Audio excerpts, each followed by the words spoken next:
What really happened with your host, Mike Rivero. The history the government hopes you never learn.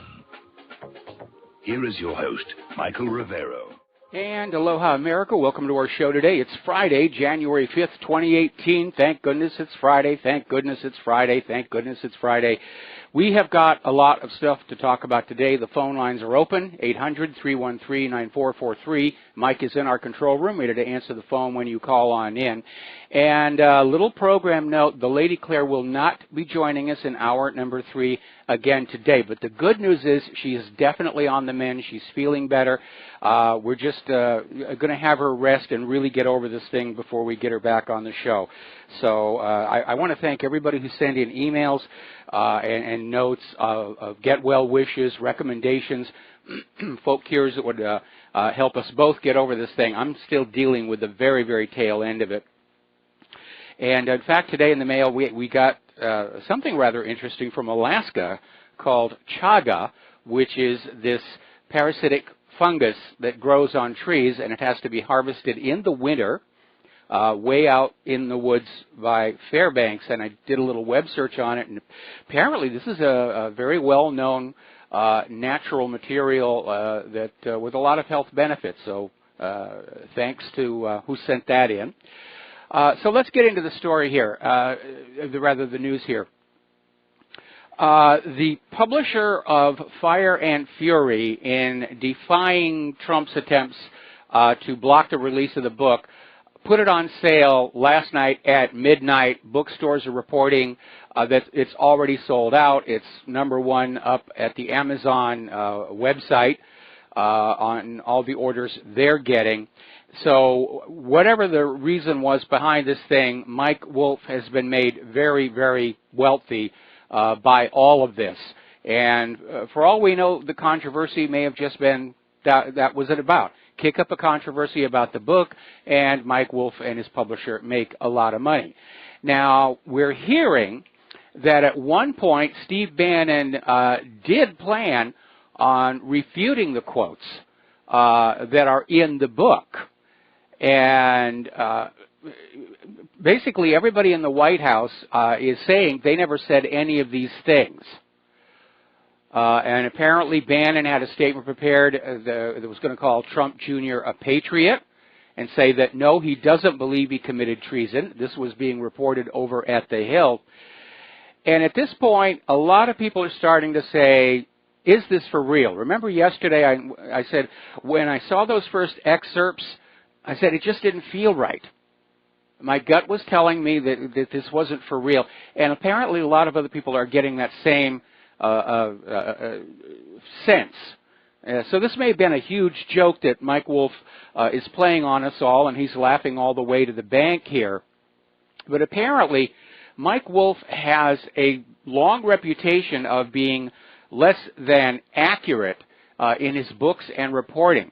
In his first bestseller, Burn Rate, How I Survived the Gold Rush Years on the Internet, Wolf was accused of misquoting a dozen people for his sensationalized tale about how he tried to do an Internet startup and failed.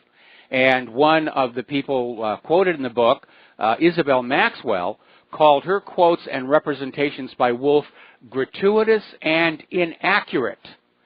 And in response, Wolf claimed that the quotes came from notes that he took when he sat in on meetings, but people who were at those meetings said that he never took notes. If he wasn't Linda Tripping it, he was Stephen Glassing it. This is from the San Francisco Gate in 1998. And Wolf was also deemed a liar by book editor Judith Regan and New Republic columnist Andrew Sullivan while he was writing for New York Magazine. Now, after writing a profile about Regan for the magazine, she disputed nearly every paragraph contained within it. She later accused him of being obsessed with her, while she threatened to take him to court over what he wrote.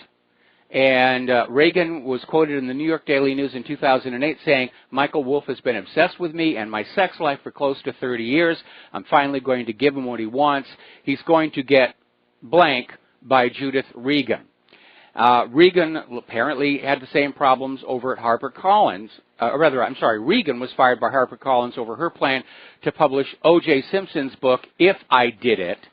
And apparently Wolf sent her a vaguely threatening email urging her to speak to him for his book on Rupert Murdoch. So there's been an interaction there. And then going on, I mean, a huge fight between Reagan and Wolf there. Apparently, Wolf also claimed that Reagan had gone on a date with former Fox News CEO Roger Ailes, and both, everybody says it was one dinner, it was a business dinner to discuss,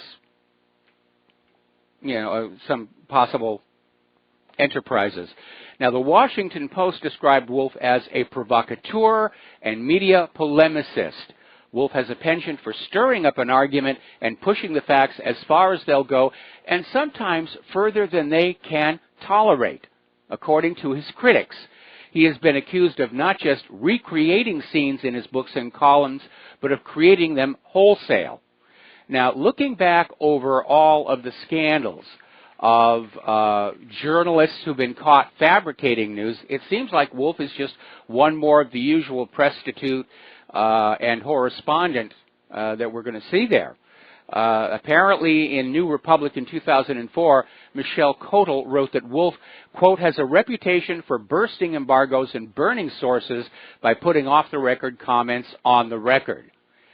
So, again, the book is, people are buying the book, but it doesn't stand the smell test.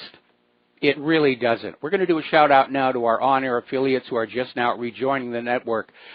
Now, Donald Trump issued a tweet which is refuting claims by Michael Wolff that he was given high-level access to the White House in order to interview people to write the book. And Trump has now tweeted out saying that Wolff had zero access to the White House, said that Trump turned him down repeatedly when requested.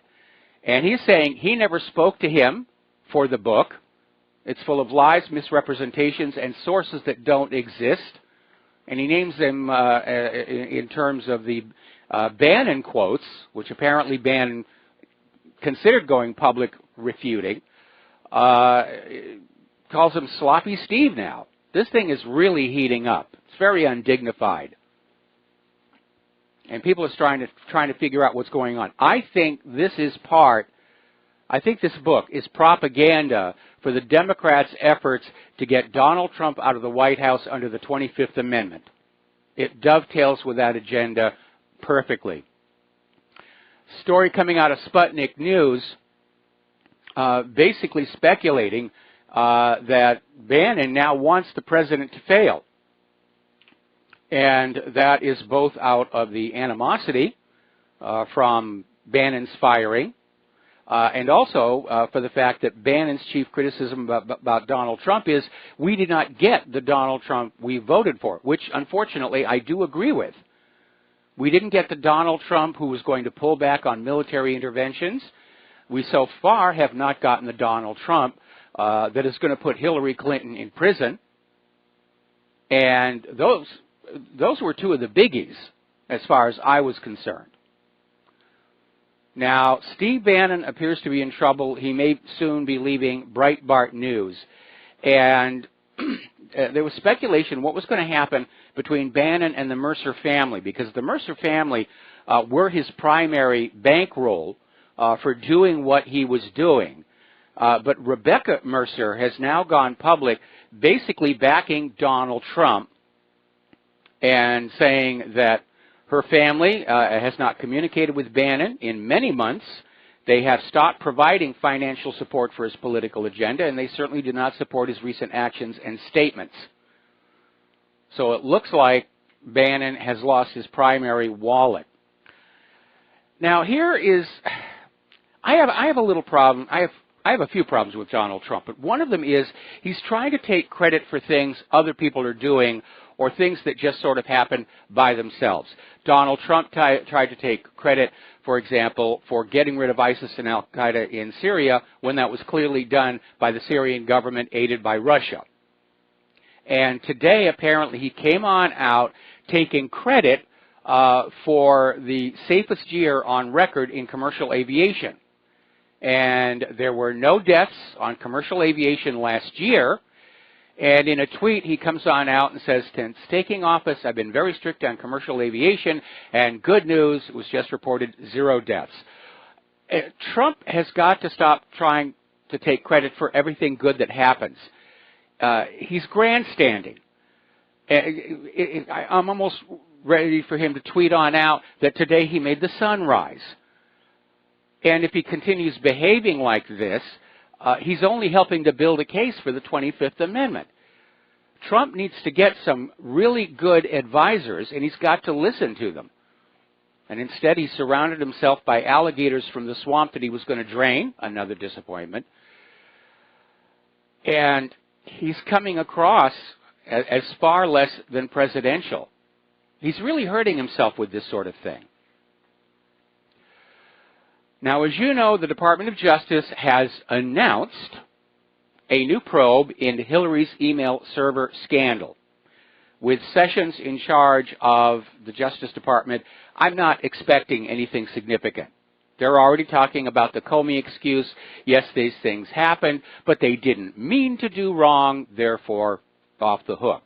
The Justice Department has announced today that there will be a probe into the Clinton Foundation.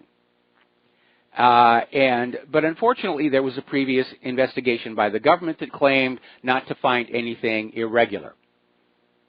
And again, it is stunning the degree of protection of Hillary Clinton and Bill Clinton by almost the entire establishment inside the Beltway. Now, FBI Director Christopher Wray is out there saying the Bureau is investigating Antifa members who are acting like anarchist extremists and motivated to create violence. And they're trying to be very clear, saying that they're not investigating the Antifa ideology, just the actions of individuals. And that seems a reasonable thing to be doing. We don't want the government investigating anybody's ideology. Now, a story coming out of shtfplan.com gets back to that issue that the Democrats are looking to get rid of Trump, either through impeachment or the 25th Amendment. And in this particular case, again, apparently one Republican senator and a dozen or so Democrats had a meeting with a noted psychiatrist, in fact, the psychiatry professor at Yale University, Dr. Bandy X. Lee. And Lee is out there going along with the program saying Trump is going to unravel. The rush of tweeting is an indication of his falling apart under stress. Trump is going to get worse and will become uncontainable with the pressures of the presidency.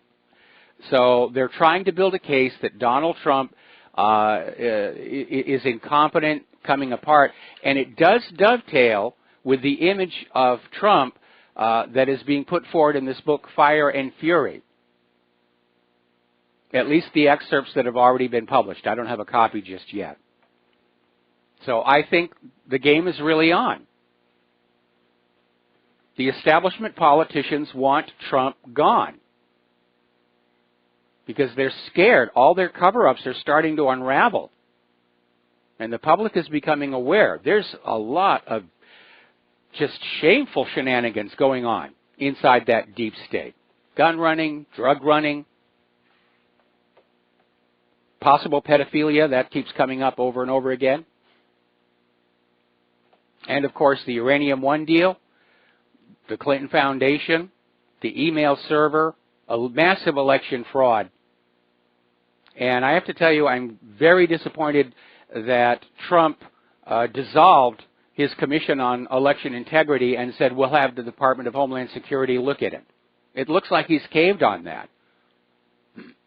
And I can understand probably a lot of pressure was put on them because if the American people, if the majority of the American people start thinking the election system is crooked, then it all starts to unravel. Americans are not going to obey or pay the bills of a government they themselves did not elect. So they want us to go back to believing the elections are fair and honest. Oh, how could you even think our elections are crooked? Well, you might ask Bernie Sanders about that one. Now, do you remember back when former FBI Director James Comey had his press conference about the FBI's investigation into Hillary's handling of classified documents, and he had this memo that he basically went down and that was read into the record about all the things that had gone on. It turns out that Comey's original Clinton memo has now been revealed, basically because it was one of the documents subpoenaed by the Senate Homeland and Government Affairs Committee. And it turns out the original memo was much more striking in terms of its description of criminal activity, vast amounts of classified information going to that unsecured server, and in many cases they said gross negligence. And this memo was edited and deleted to water it down, to basically turn what should have been a felony charge down to basically a wrist slap.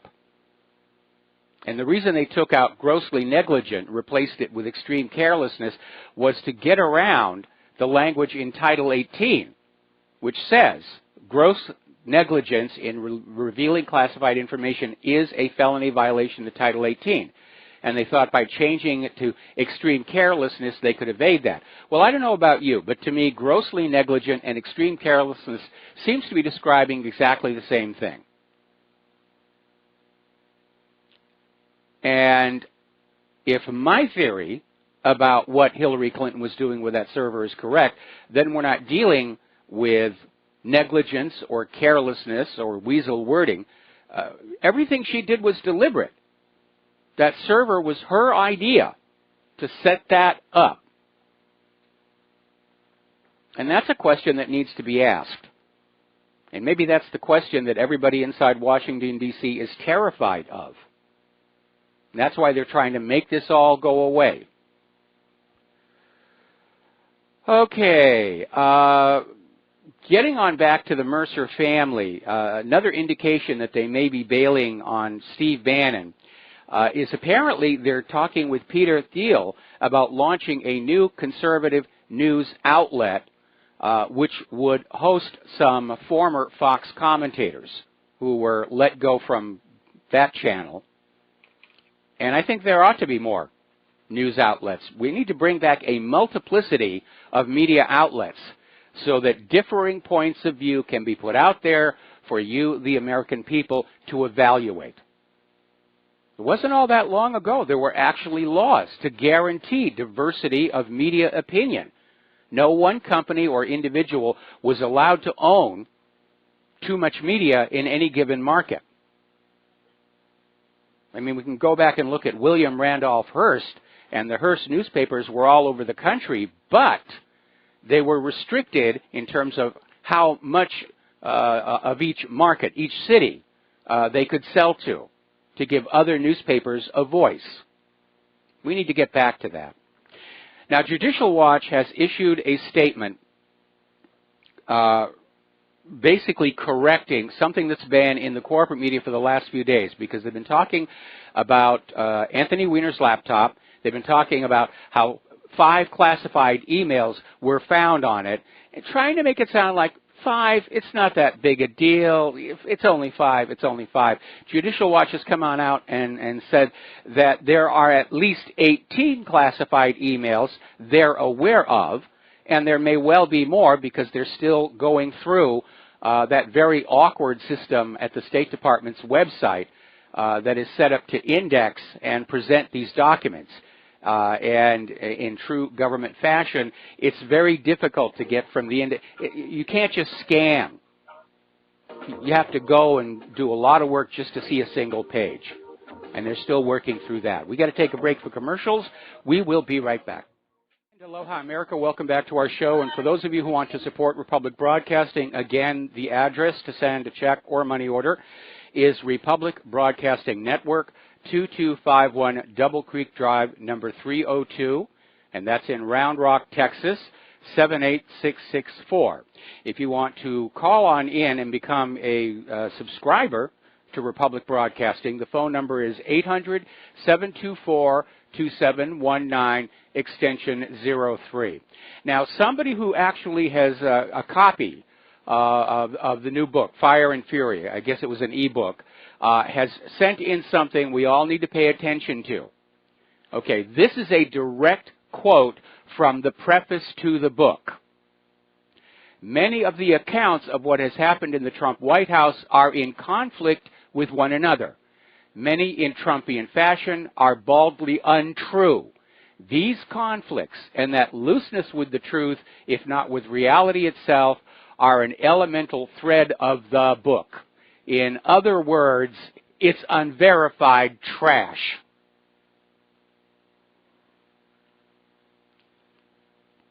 Just keep that in mind. All right, so we're talking about Attorney General Jeff Sessions. People want him to resign. People want Trump to fire him. The only thing he seems to be doing is declaring war on medical marijuana. More about that later in the show. And it almost seems we could all have avoided so much problems if he had just stayed a senator down in Alabama. And speaking of which, under Alabama law, election records are supposed to be held for 22 months. Actually, it's a federal law. And the state of Alabama has already destroyed all the records from their last election. And that should be a red flag that, yes, in point of fact, it was a crooked election. I mean, I remember that video of somebody being interviewed and just spilling the beans that people were coming from out of state to vote for Jones. That's election fraud. You're not allowed to vote in another state's state elections. I can't go to Nevada and vote for their senators and representatives because I'm a citizen of Hawaii. It's just so blatant and open. Do they really believe the American people aren't seeing this? It's amazing. All right, let's get into the war zones here. More good news from Syria, if you are supportive of the Syrian people retaining their own country. Apparently, the Syrian Arab Army, Tiger forces backed up by Russian aerospace forces, captured the villages of Sim el-Abid, el-Fail, Rubaida, Meshafeh, el-Qasr, el-Abyad, Rabi Musa, Hagia, and another long list in southeastern Idlib. They're moving very, very rapidly. According to pro-government sources, 7 militants were killed and a vehicle was destroyed during the advance. On the same day, the Sham Legion reportedly destroyed a Syrian Arab Army battle tank with an anti-tank guided missile near the town of Atshan. Now government troops are getting ready to advance on the town of Sinjar. Now apparently some of these Syrian rebels, and they're still getting some sophisticated weapons, such as the weapon that took out the main battle tank. Apparently they were able to use artillery to destroy several Russian planes. And again, they got to close off the borders and stop that stuff from coming on in. I wonder who's bringing in those weapons to Syria. I wonder. It's on the tip of my tongue, I'm sure. We know who's doing it. There have been actual videos of U.S. aircraft airdropping supplies to these rebels.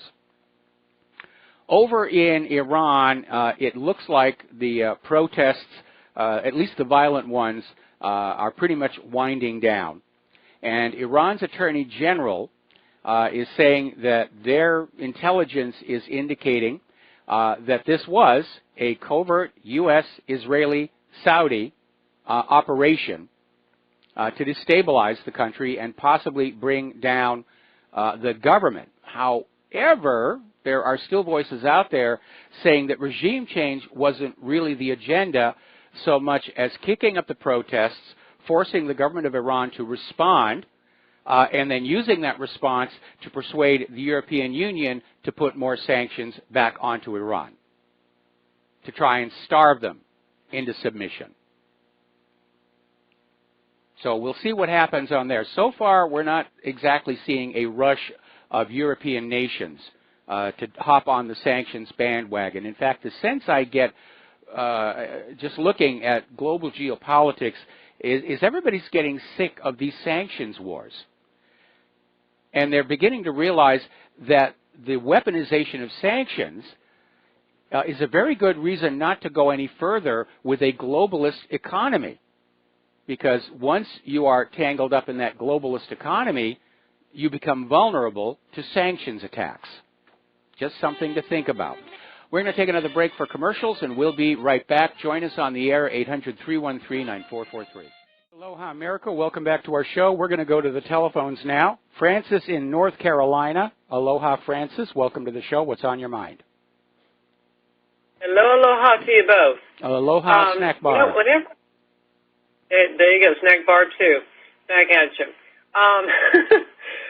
You know, whenever I hear that bump music talking about he wants to be a pirate and sail the seven seas and so forth, ad nauseum and so forth, it reminds me, of course, this is not originally what I called about, but every time I hear that song, I think about the intro to any film you happen to put in your player or whatever to watch. They always have this anti-piracy warning from the FBI or whatever have you, ad nauseum alphabet soup group, warning against such piracy. And I'm thinking to myself, you know, that's pretty good coming from, that's like the pot calling the kettle black.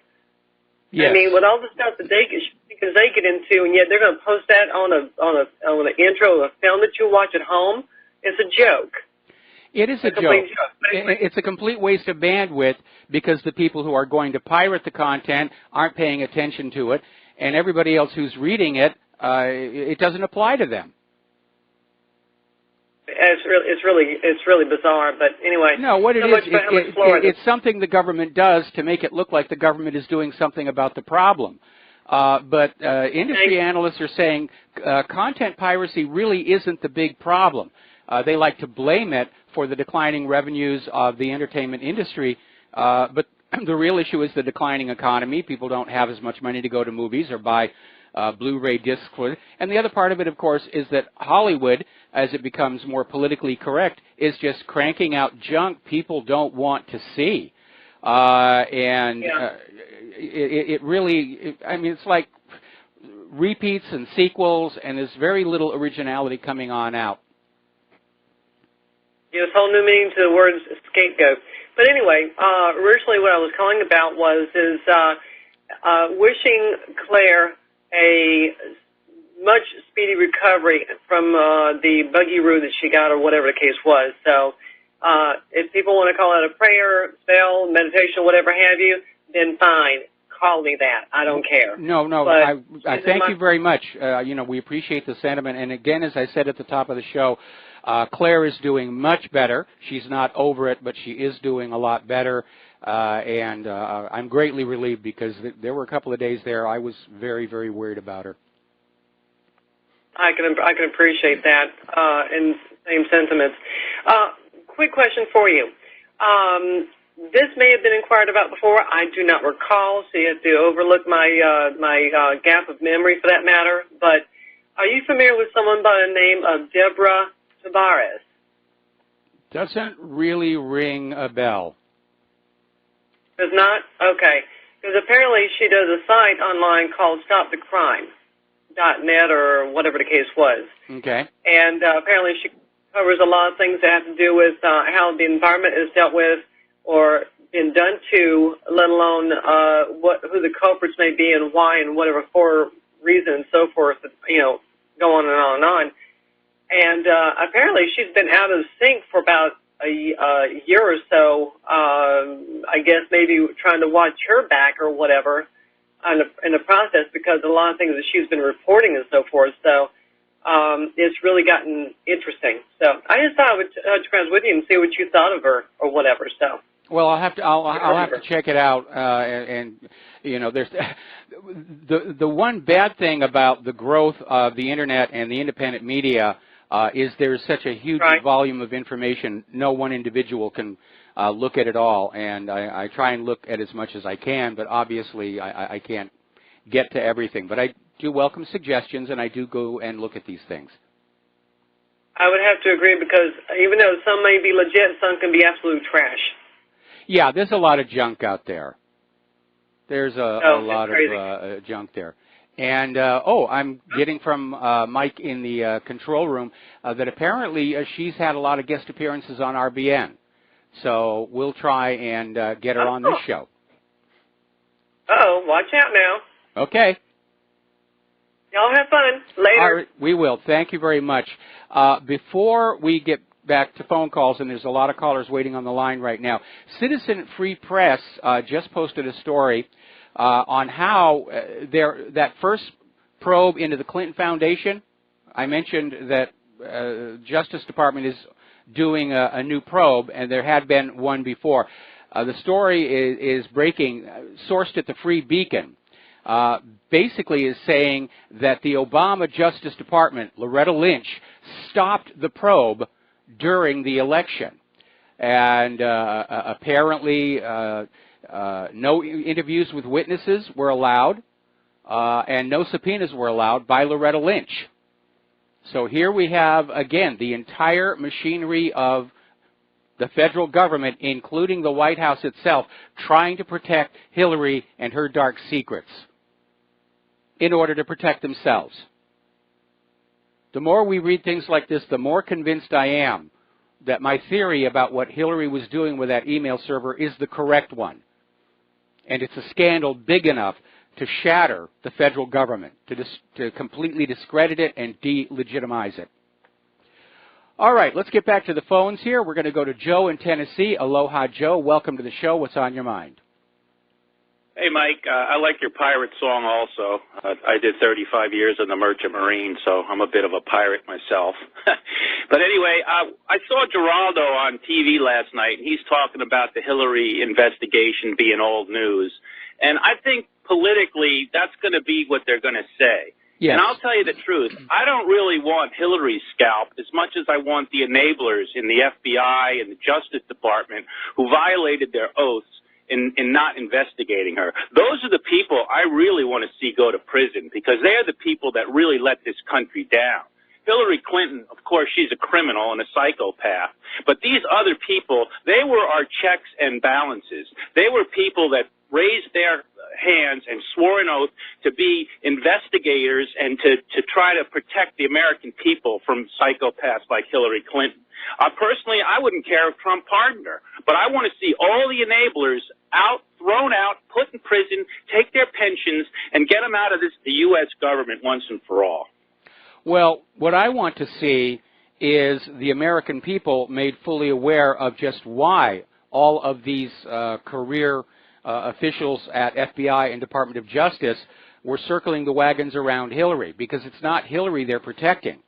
It's basically That's exactly right. The inner workings of the deep state, going all the way back to Arkansas in the 1980s, and that CIA gun and drug running operation out of Arkansas under then Governor Bill Clinton. The American people need to know what their government is really doing, and that's what I want to see happen. Do you think they're going to go into Waco? Do you think they'll go into 9/11? I don't. Like you say, they're going to circle the wagons. But at the same time, the people need the truth. I think they're going to actually throw Hillary to the wolves before they expose the deep state, because that's what I see happening here. But at the same time, I really want to see an investigation of the investigators, is what I want to see, and the deep state exposed. One other quick thing: this whole writer, this guy Wolf. Yes. I mean, it seems ridiculous that they even let that guy in the White House. This is a setup. Trump's playing with this whole thing. I think Trump's doing it on purpose. I don't know why, but, I mean, to let a sneaky guy like that, I mean, even his name, Wolf, in there, it just seems like this is all just Trump doing his typical setting traps and playing around. Now, hang on. It couldn't be that stupid. Trump has come on out saying that, in point of fact, Michael Wolf did not have any access to the White House. That's a fiction that Wolf came up with. And Trump is saying that Wolf applied for access to the White House several times and was turned down flat each and every time. I mean, people are already pointing out some very obvious factual errors in the book.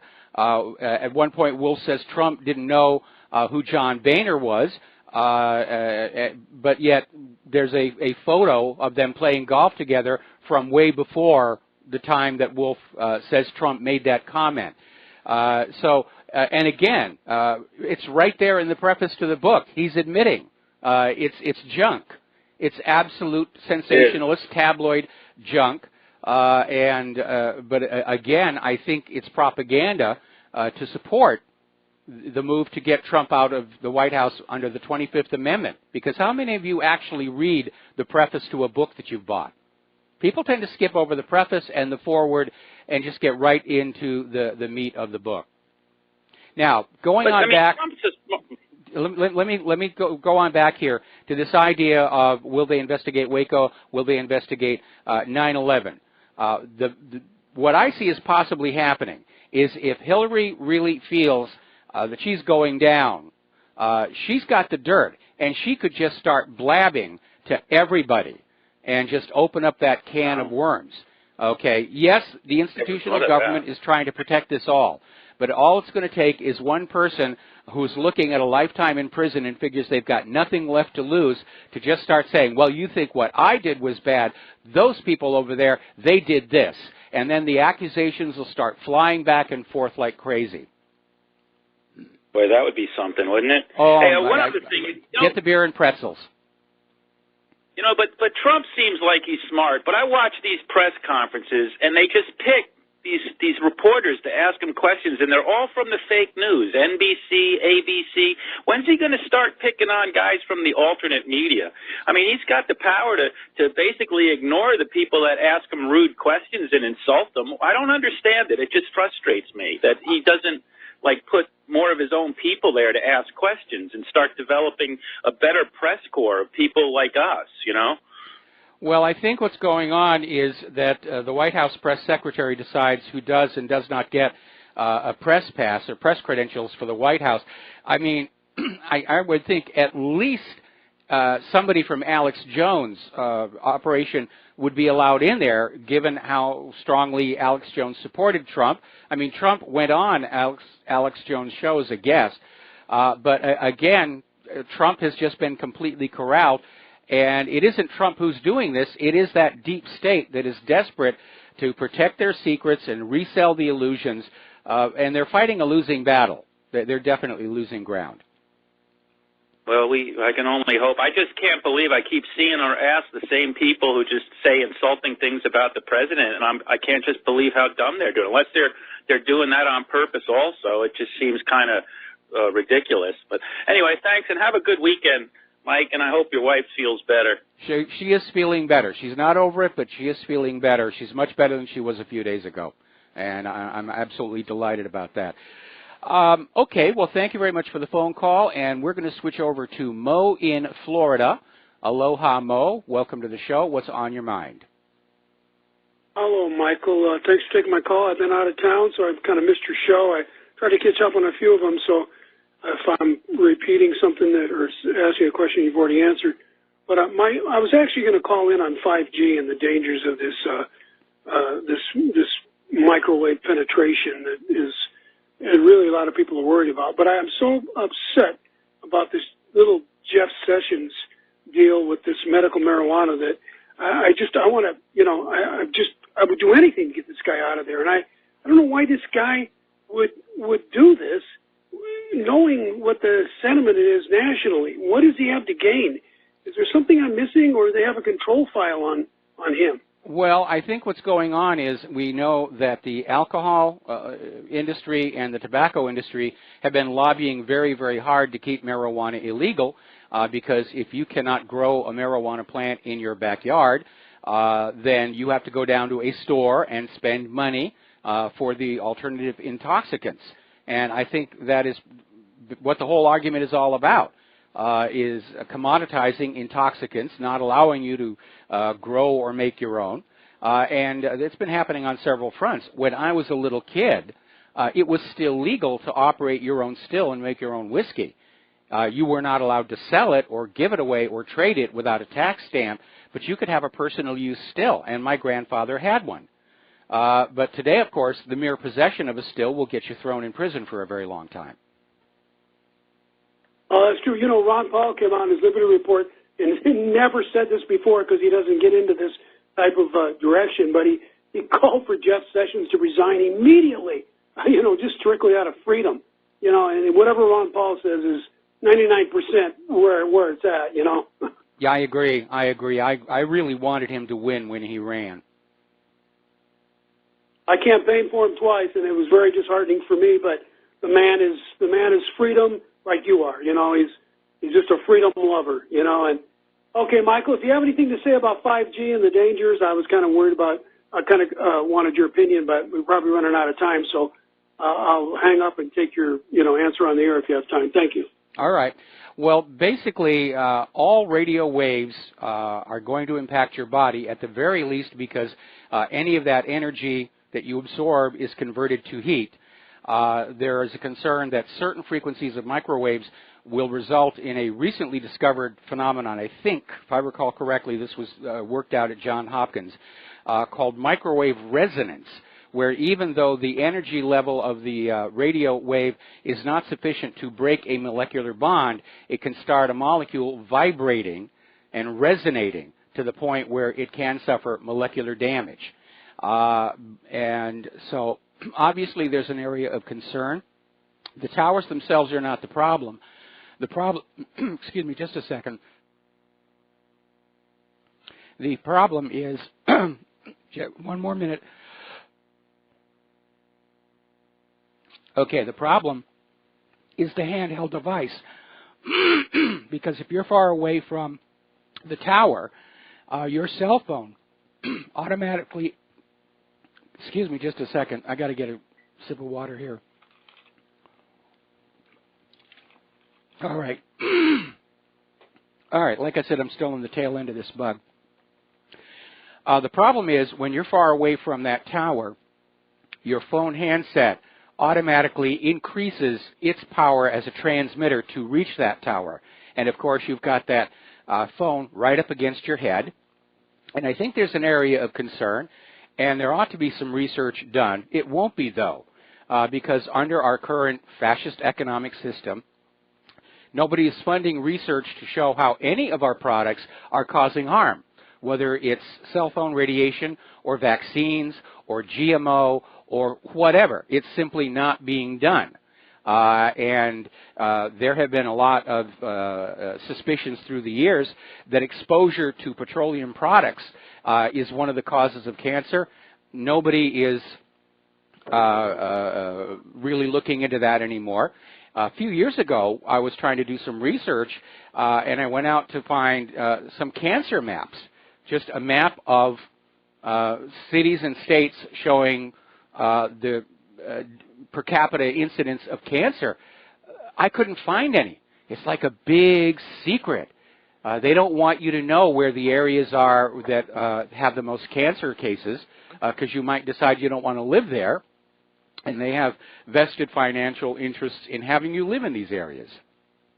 So obviously there's a concern, and it's a good reason to have your cell phone actually on your belt and use a Bluetooth headset, because then you're that much farther away from the cell phone transmitter, and under the inverse square law, even a little distance is going to be a significant drop in the exposure to the radiation.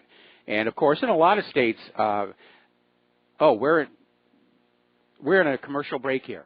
Aloha, America. Welcome back to our show here. We're finishing up with Mo in Florida, and the last comment I had, in addition to having your cell phone on your belt and using a Bluetooth headset, you're going to have less exposure to the transmitter energy. And of course, in a lot of states, you can get a ticket for talking on your cell phone while driving. That's the case here in Hawaii, unless you're using a headset. So there it is. Anyway, Mo, thank you very much for the phone call. Let's move over to Kevin in West Virginia. Aloha. Welcome to the show. What's on your mind?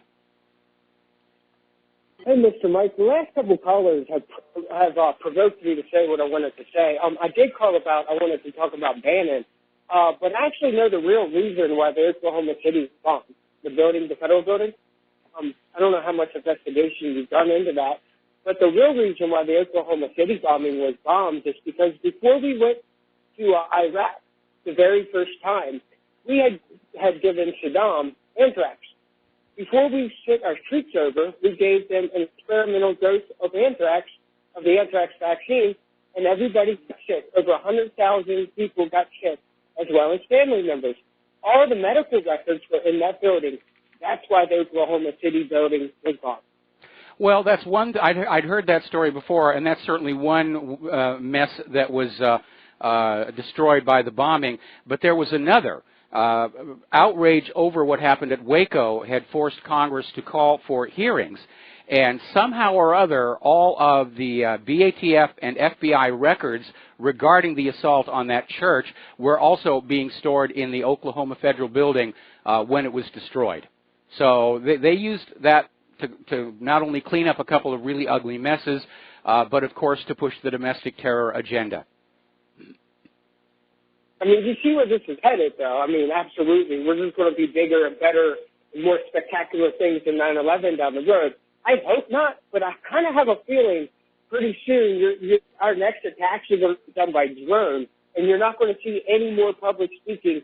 Everything is going to be done inside, or maybe even holograms, maybe. Just thought. But, you know, I'm a little out there with that one. Yes. I'm kind of curious to hear you about that.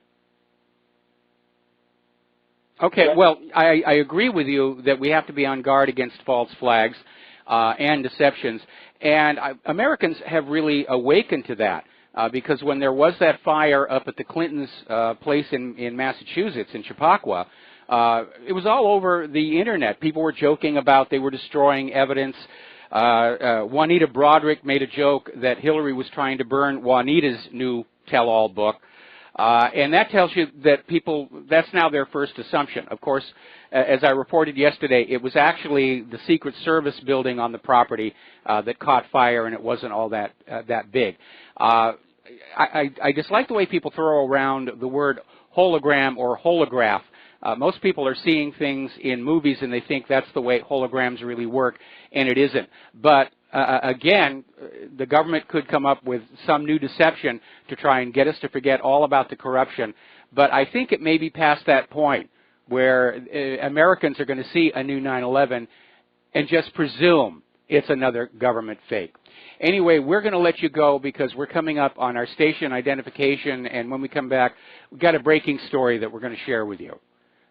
So stay tuned, and we'll be back with hour number 2 of our program. Aloha, America. Welcome back to our show here, and this story just showed up on my desk here. Apparently, Senators Grassley and Graham have sent a referral to the Justice Department requesting an investigation of Christopher Steele, the author of that discredited Russian dossier on Donald Trump, and specifically referring to Title 18, Section 1001, which is the part of Title 18 that does make it a crime to lie or deceive federal authorities. And they sent the referral over there to the Senate, to the Department of Justice, based on inconsistencies and contradictions in what Christopher Steele was saying to the various hearings. Now, this is not an investigation into the veracity of the contents of the dossier, which have already been discredited, but this could be the opening shot, because remember what I was saying to that other caller. How this will all break apart is one person who is feeling the heat and feeling the pressure will make a deal and start naming names. And Steele could basically blow the whistle on how this was an intentional hoax and a bit of campaign propaganda from Fusion GPS tracking back to the Hillary Clinton campaign and the Democratic National Committee. All it's going to take is for one of these highly placed people to hit the panic button, and then the accusations are going to be flying in all directions, and that will be a fun show to watch indeed. Now, getting back to the international news, North Korea has accepted South Korea's offer to meet in person for talks. This is starting to look very, very promising, and they're going to hold the talks tomorrow. Today is Kim Jong-un's birthday, and I'm glad that so far he has not shot off a missile or a nuclear weapon, because he loves to do these things on North Korean holidays, of which his birthday is one. Now, there's an interesting article that we posted from over in Politico saying that there does have to be a new approach to North Korea. And they too are seeing a positive sign in the fact that North and South Korea are preparing to have talks. And it's looking very promising that North Korea will be able to attend the Olympics in South Korea. That's going to be a good sign. We know that the U.S. has backed off and promised there will be no more of this saber-rattling drills until after the Olympics are over. So this is all looking very, very positive. And Politico's story is basically saying that it's important not to make the same mistakes that doomed past negotiations. And they're referring to what were called the six-party talks, which collapsed in 2009. And North Korea came out of those talks convinced that the main reason the other parties wanted North Korea to disarm was to carry out regime change. That the international community's ultimate goal was regime change. Actually, it's more the U.S. Goal. And this fear continues to the present day, and it's created the current deadlock. And unfortunately, Trump's rhetoric has done nothing to ease North Korea's concerns, which are based on a major part with past U.S. history with other countries. Libya stopped its very fledgling nuclear program on the promise they'd be left alone. And then they got invaded.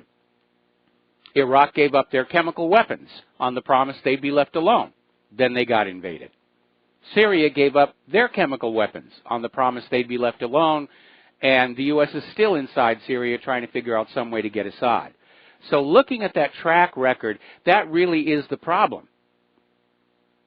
Because North Korea is not going to give up their weapons of deterrence, which is what these long-range missiles and nuclear warheads are. They're weapons of deterrence, unless they know for a fact the U.S. will not be coming after them. And there's no way, there's no promise the United States can make that will be believed. And there really is the problem.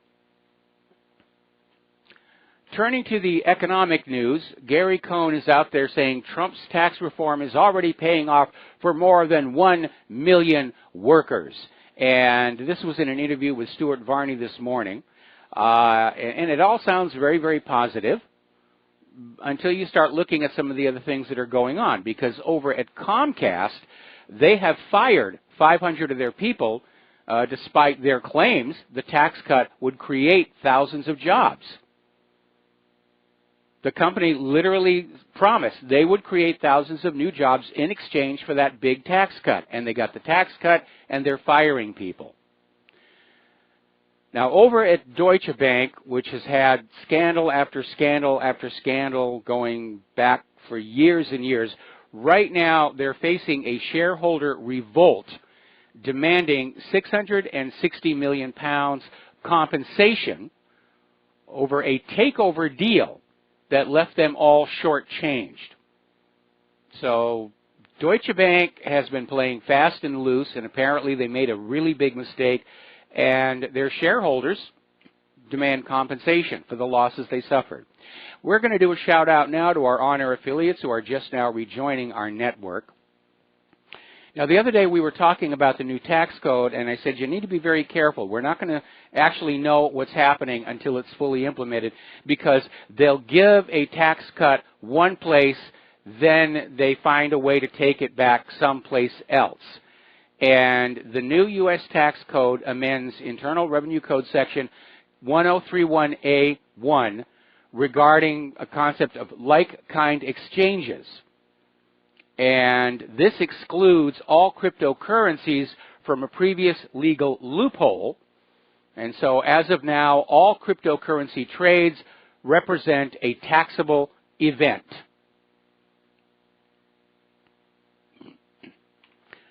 Now, we're starting to get some indications about how the holiday shopping season really worked on out. Macy's has announced they're going to let go 5,000 people and close 7 more stores. Their stock took a hit on that.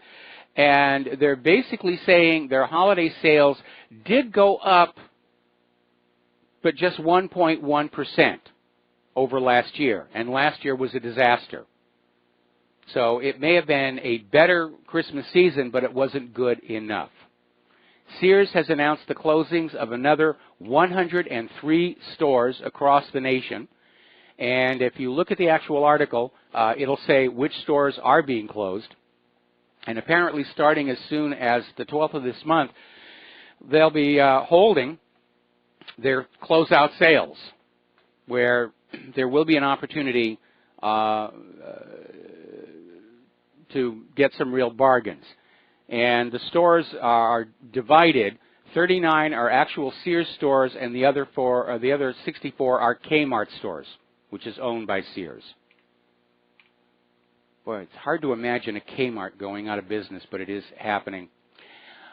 Toshiba has decided to get out of the U.S. nuclear power business, at least as far as Westinghouse, and they've sold the Westinghouse nuclear unit to a group of investment companies led by Brookfield Asset Management for a total of $4.6 billion U.S. dollars.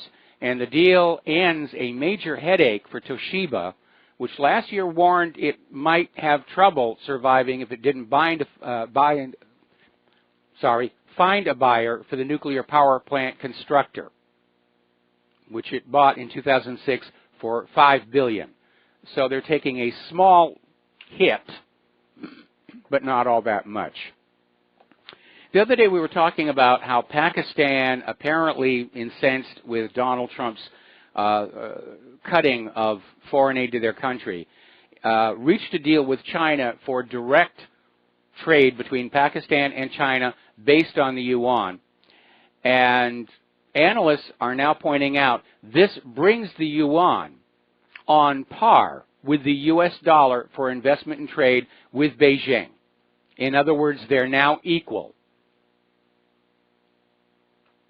So the decline of the dollar is proceeding apace, along with the decline of the U.S. government. And despite all the positive news in the corporate media, the numbers are not looking good. The global debt has hit a record of $233 trillion.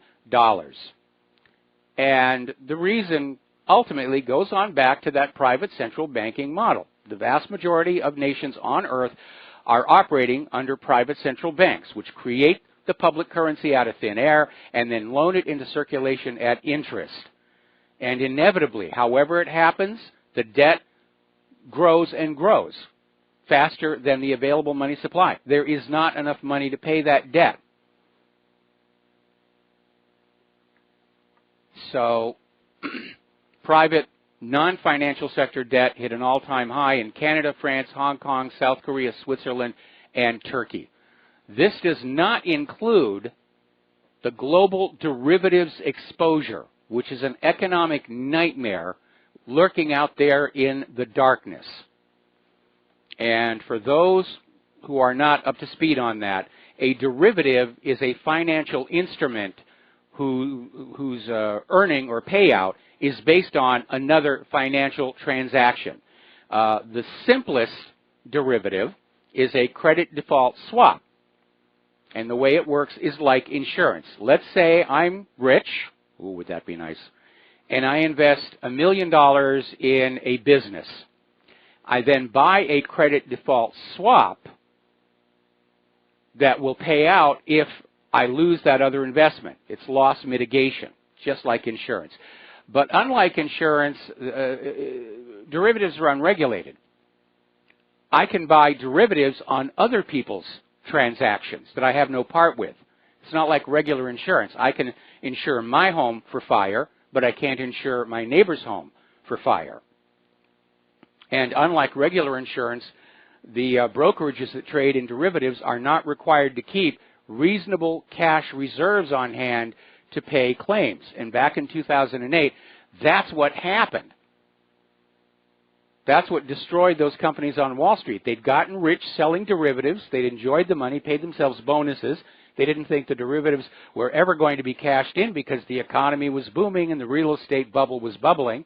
And when it all came apart, the people with those derivatives pounded on the doors and said, we want our money. And AIG and some of the other players, they simply collapsed. They didn't have the money. There simply wasn't enough money out there. But having learned nothing from the reckless behavior of derivatives, people are still selling them and people are still buying them. And there is something like, the last number I heard was $4 quadrillion global exposure in the derivatives. In a major global crash, most of those are going to be due and payable. And it's going to be a huge, huge mess. This is over and above that $233 trillion global debt. Larry Lindsay is out there reminding us all that unfunded entitlement liabilities take the U.S. federal debt obligations closer to 300% of the gross domestic product. Basically saying that's the degree of trouble Greece was in. Alan Greenspan was out there saying, we're not getting like Greece, we're getting like Illinois. And what do you expect when you have a monetary system that is based on debt-based currencies? You have to know this is the inevitable consequence of private central banks, as opposed to the honest economic system the United States started with. Apparently, Tesla bonds are tumbling. They're now rated riskier than Indonesia. And it looks like the bond market is starting to give up on Elon Musk's dreams for Tesla's future. And that really is a shame because, I mean, I haven't driven one, obviously. Can't afford to buy one. But I've seen them close up. I've been shown Teslas by people who've got them. It looks like a really good idea. And despite my criticisms of the carbon Nazis, I do think electric-based cars are the wave of the future once we come up with a non-polluting way to generate that electricity in the first place. Looks like the charging problem is being solved right now. I'd love an electric car. I really would. It's not like Claire and I do a lot of driving around here on the island. Now, as you know, the East Coast just got hit with a major blizzard, and it's being followed by record-setting cold.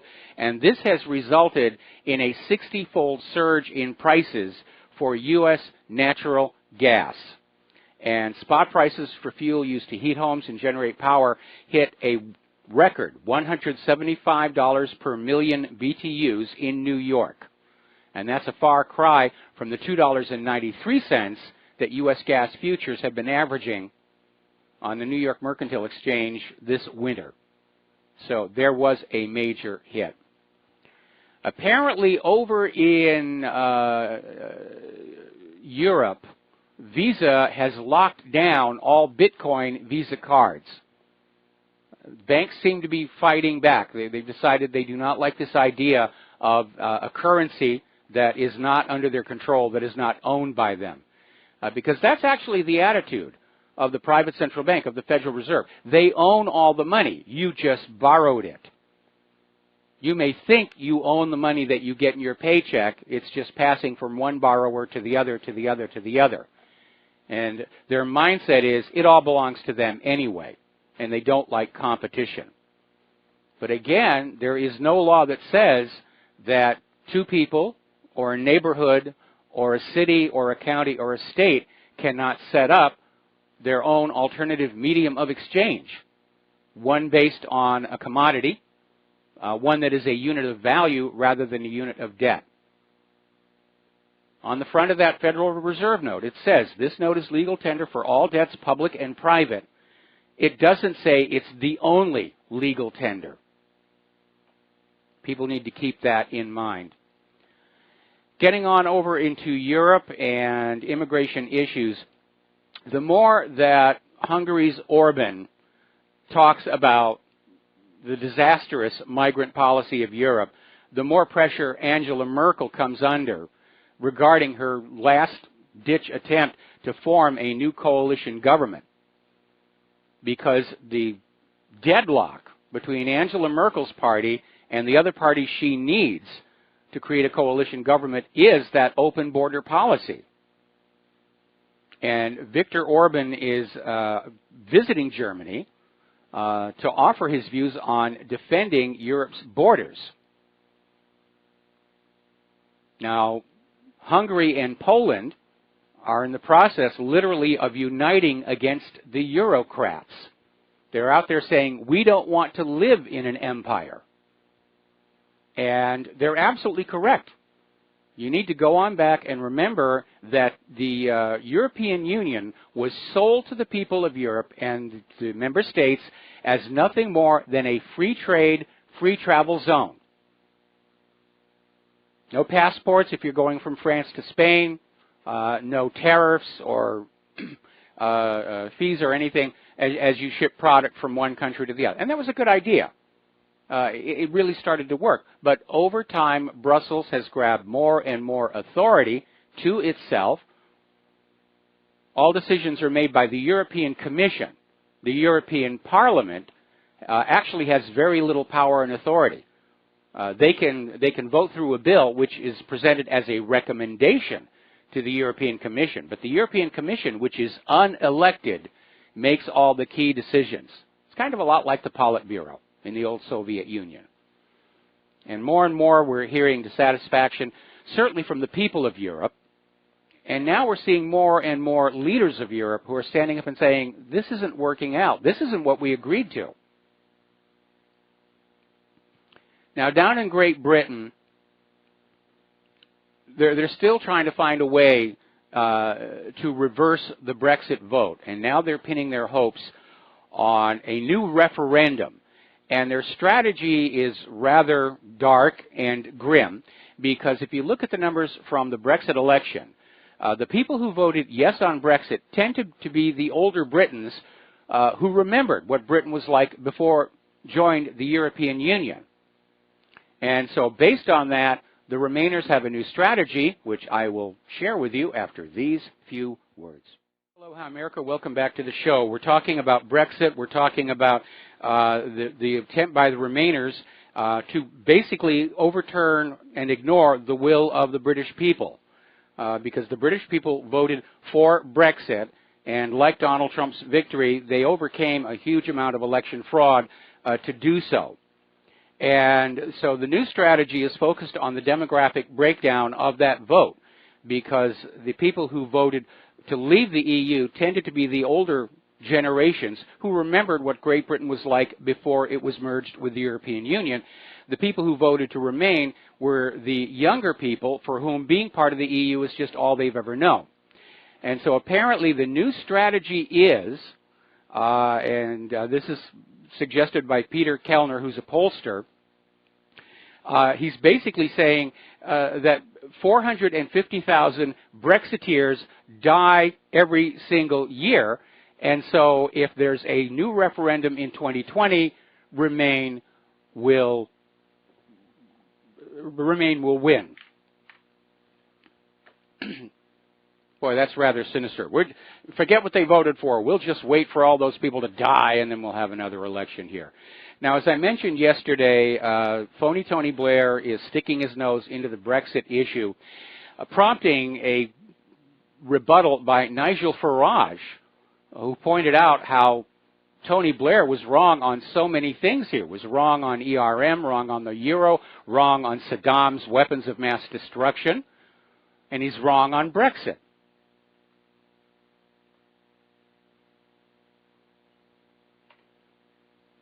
So the globalists have not given up yet. They want to glue Britain back to the European Union. They're still talking about the North American Union. And you need to understand that a fundamental difference between nationalists and globalists is nationalists think that nations should be run by leaders elected by the people who live right there in that country, from among the people who live in that country, and look after the country's interests. Globalists do not believe in democracy.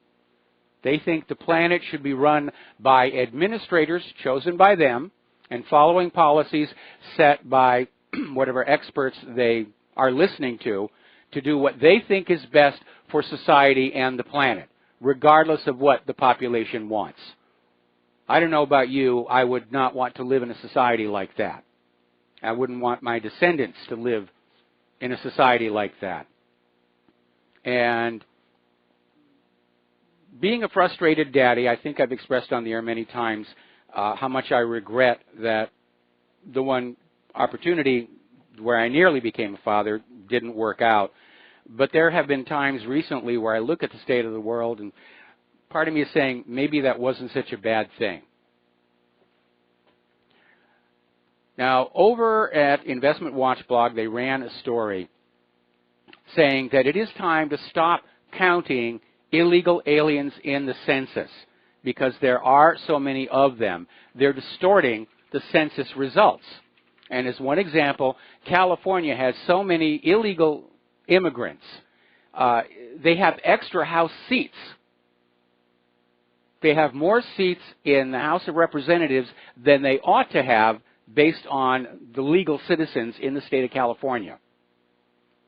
And one of the problems we have is that these illegal immigrants are being brought on in specifically to red states to try and turn them blue. This is in-your-face election fraud because these illegal aliens are not allowed to vote, which is why, at the very least, we've got to mandate voter ID. Our election system is a joke. It's an absolute joke. I don't know if it's still out there someplace on Hulu or not, but there was this wonderful movie, I think it was called Recount, starred Kevin Spacey, about that debacle in Florida back in 2000. And you watch that movie and realize this all really happened. And I imagine about 5 years or so, we'll get a movie made about last year's primaries and general election and all the fraud that was going on with that. We, the American people, need to demand an honest election system. And again, I'm very disappointed, first of all, in the states that stonewalled Trump's Election Integrity Commission. And then I'm more disappointed that Trump capitulated and dissolved it. Because I don't think the Department of Homeland Security is going to do a thing about this issue. It's going to be up to us, we the American people. And I would urge everybody to read the article I wrote on how to have honest elections, or at least more honest elections.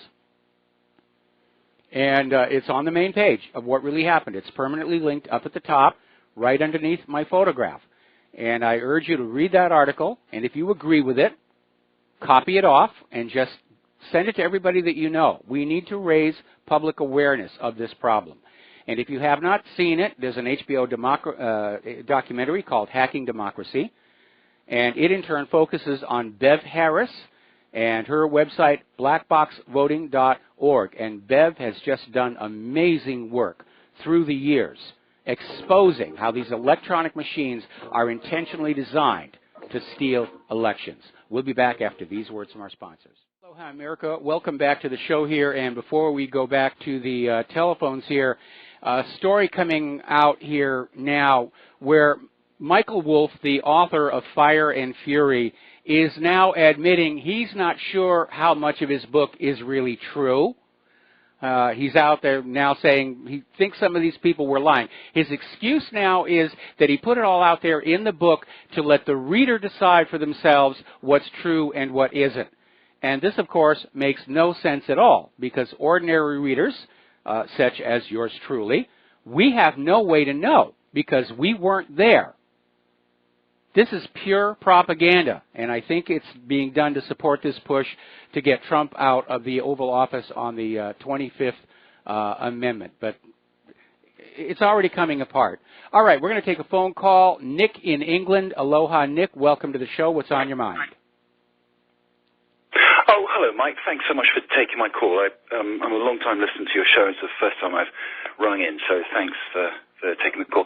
I wanted to just touch on what you were talking about just now about this ridiculous strategy of waiting till the Brexiteers die off. I mean, it's been pretty obvious that's something they've been looking to do before. And the thing that comes up to me in my mind is, is this like a women's singles game in a Grand Slam? Is this the best of 3, or is it, or is it the best of 5?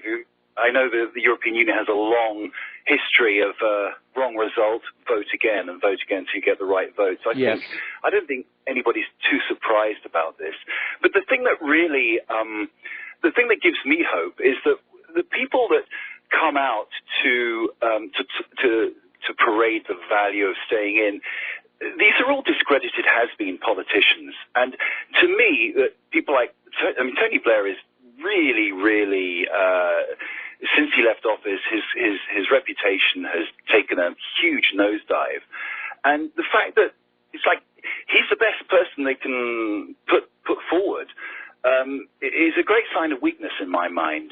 And I mean, it was very clear to me that he's a gopher bag carrier for the globalists. I mean, the morning that the Brexit poll was announced, I was watching it on live TV. It was an amazing drama.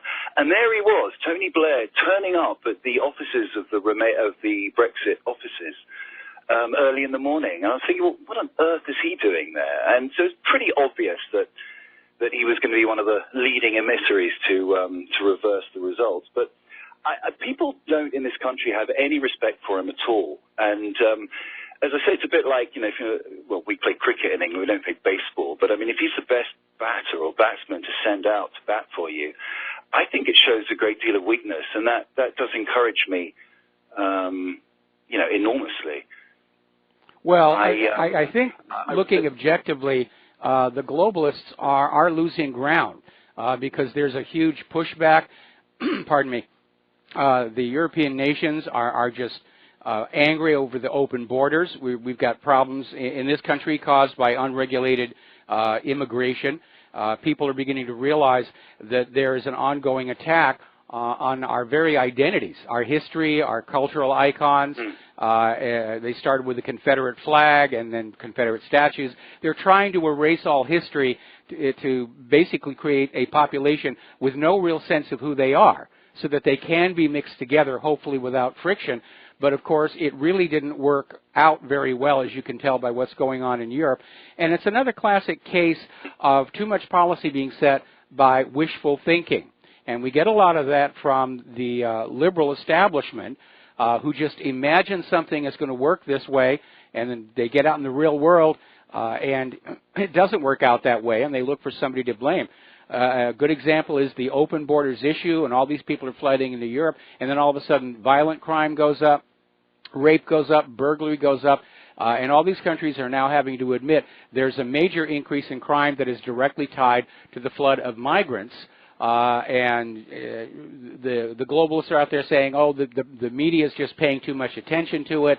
Or you have these ridiculous politicians who are out there saying, well, we've had these problems all along. Like I think it was Sadiq Khan the other day came on out and said, there's always been rape gangs in Britain, which is just an absolute flat-out lie. It's a phenomenon that showed up only recently and is being run by the migrants.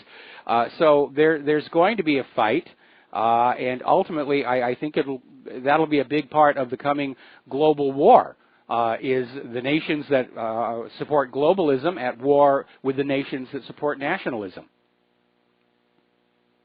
Well, one of the interesting things to me Tony Blair is one of these politicians that I have just I took an instant dislike to him years and years ago, is that it transpires after he left office that, of course, they opened the doors. They even, Peter Mandelson, his ex-Bengali guy, was on record then as they were sending out search parties to have foreigners come into the country. But this was done under the cloak of the highest secrecy because you mustn't discuss it in public. And there's always been this thing of, Tony Blair knows best, extraordinary level of arrogance. One of the things on him personally that I found really extraordinary, there was a book about him by a journalist called Tom Bower, or Bowie, I'm not sure how you pronounce his name, called Broken Vows. And in that, there's a whole kind of, he was a very good journalist, he interviewed lots and lots of people, and he's talking about the Iraq War. and how they were having all these discussions in Downing Street with all these various generals and things. And some of these generals are saying to him, look, you can't do this. And about the after-war planning, but, you know, they didn't have enough equipment for the soldiers, and it was just completely impractical. You can't do this. You've got to think about it. And so, but apparently, according to his book, from eyewitness accounts, he just kind of looked at them with this, you know, he's got this grin that he has, and he just said, well, that's just the way it is. And you just read through the lines of that, you think, well, he was just carrying out orders. You know, he was just not in control of the agenda. He was clearly there to pursue the war, and that's just the way it is. Well, you need to remember that 1 year before the Iraq War really got going, Tony Blair flew down to Texas and had a private meeting with George W. Bush.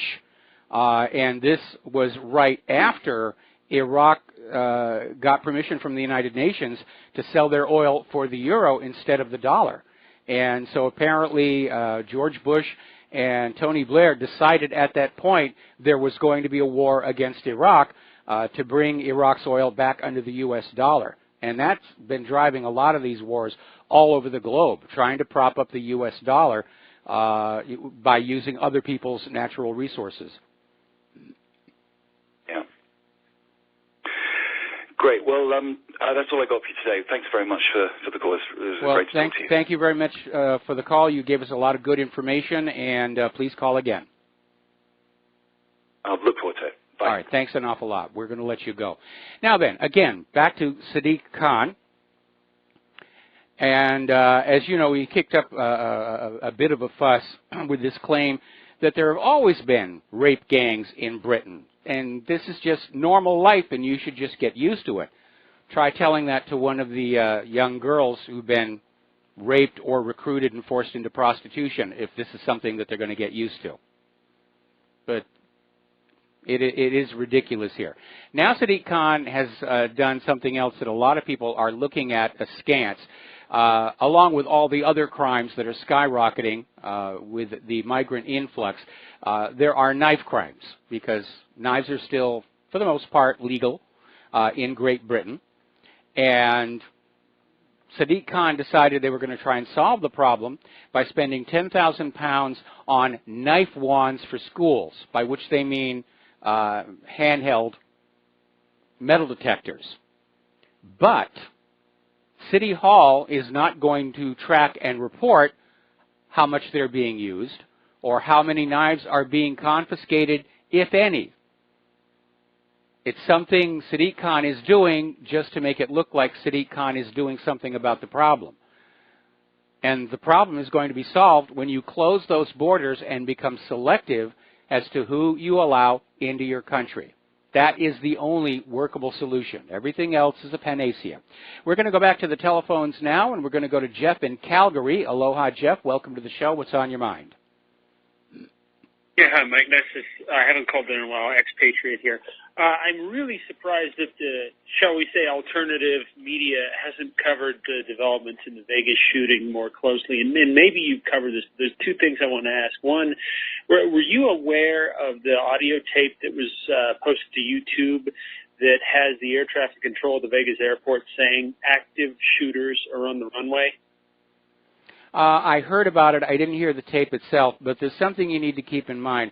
Apparently, the Mandalay Bay Hotel hired a public relations firm to try and toss a lot of junk about the Mandalay Bay shooting onto the Internet in order to basically keep the issue confused, keep people from arriving at a consensus as to what happened, and potentially just to burn out the issue so people would stop talking about it and gamblers would start to come back to that hotel and casino as quickly as possible.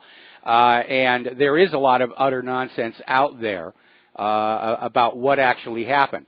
But I think we can all discard that and come to the agreement. We understand that what actually happened that night is not what the official story says it is. We all agree to agree on that. We got lied to again. Let's just figure out what we're going to do about that. I get it. That audio is out there. If you just YouTube search Vegas shooter on runway, you'll find it. Joel Skousen seems legit. It sounds legit. As from what I can tell from a cursory search, nobody's debunked it yet. So, okay, so that's one thing. The other is this Jesus Campos. Well, before you go any further, before you go any further, okay, let's stipulate there was a shooter on the runway. What did he shoot? Because there have been no reports of bullet holes in people or aircraft. Oh, that's a good point. Now, Joel Skousen, you can look up one of his speeches he gave before the end of this last calendar year. He said there photos do exist of bullets hitting the fence at the runway. I would have to go back and look that up. That would be the only evidence I know in that case. Okay. I'd have to go back and look at a map. I know that the airport was fairly close to the Mandalay Bay, and bullets could have reached that far. But that would not have been a shooter on the runway. And again, the air traffic controller may have heard something over one of the other radios and misquoted it. It's not like it's a primary source of information. But at this point, like Oklahoma City, like 9/11, I'm letting Mandalay Bay fade into history because we have things we need to be looking at right now, like Uranium One, the Clinton Foundation, rigged elections, things that are very pressing and current. Well, yeah, I encourage you to go for it. I would just keep your antenna up. I think the next thing would be a turning point with this, if there was a greater conspiracy, would be when the judge grants or doesn't grant discovery to the many law firms engaged in lawsuits for this. This would be something that would reveal new facts. So just keep your antenna up for that. But other than that, keep pressing ahead, Mike, in 2018. God bless. All right, thanks an awful lot. We're going to let you go here. The phone lines are open now if you want to call on in. Pardon me. Getting on back to the economic news, there appears to be a trade war breaking out inside the European Union, which was supposed to be a free trade area. But the argument is apparently with Russia, and apparently Russia has banned imports of European Union pork. And this is part of Russia's measured response to continuing sanctions against Russia. Every time these sanctions were imposed, European producers of various products suffered. I remember this photo where French farmers had dumped truckloads of rotted crops at the steps of government buildings because they couldn't sell them anymore because their primary customers had been in Russia. Well, now Putin is banning imports of European Union pork, and Brussels has decided this requires compensation to the tune of 1.4 billion euros. And they're going to take this case to the World Trade Organization arbitration panel. And this could lead to the World Trade Organization beginning to fracture. Because I imagine that given that the World Trade Organization has been of almost zero use in trying to deal with the sanctions war, that Russia might just withdraw and say, we're not part of this anymore. I mean, there comes a point where you've sanctioned a country so much that more sanctions just become ineffective. You're up against the law of diminishing returns. And I think with regard to a lot of countries, Russia, Iran, the U.S. and the West have already hit that point. We're going to sanction you more. You've already sanctioned everything. Go ahead and sanction away. We could care less. Now, getting back to the United States here. Wisconsin is the latest of 24 states that have passed laws intended to punish companies and individuals that support the boycott, divestment, and sanctions movement that intends to stop Israel's oppression of Palestinians. And obviously, this is a violation of our First Amendment right to freedom of speech, because boycotts are an internationally recognized form of peaceful protest. But there's another legal wrinkle in there, that these laws passed by these 24 states may violate the Commerce Clause of the U.S. Constitution. And again, I would chastise the government of these 24 states and remind them that their primary concern is that state and not what's happening over on the other side of the world. No government can serve two masters. And a government that serves Israel cannot, does not, and will not serve the American people. And in these very trying times, America needs leaders who will put America first, second, and third. We don't have the luxury, we don't have the money, we don't have the resilience to have our leaders ignoring their jobs here at home in order to help Israel. Now, we're coming up here on another break. When we come on back, we're going to be talking about Jeff Sessions, who may not be doing anything about Hillary's possible espionage, who may not be doing anything about the Clinton Foundation, but boy, is he at war with marijuana. And we'll be right back after these words from our sponsors. And aloha, America. Welcome back to the show. And Jeff Sessions, he's in high dudgeon. The glove is up. He's angry. He's unleashed his legions of federal prosecutors to go into those states that have decriminalized marijuana or have provisions for medical marijuana, and he's going to stop these weed heads. And he's on fire for that. We've got to preserve those fine American traditions like whiskey and cigars. And they're under threat from this plant that you can grow in your own yard. By golly. And, of course, if they start doing more arrests for marijuana, that's going to be a boon to the private prisons industry. They're going to start filling up. Huzzah, huzzah, more taxpayer money to lock up these people for smoking a little bit of a plant. And as it turns out, apparently some of Sessions' aides are tied in with the private prison industry. You can see how all of this stuff works. But apparently they're about ready to add a new impediment to our lives.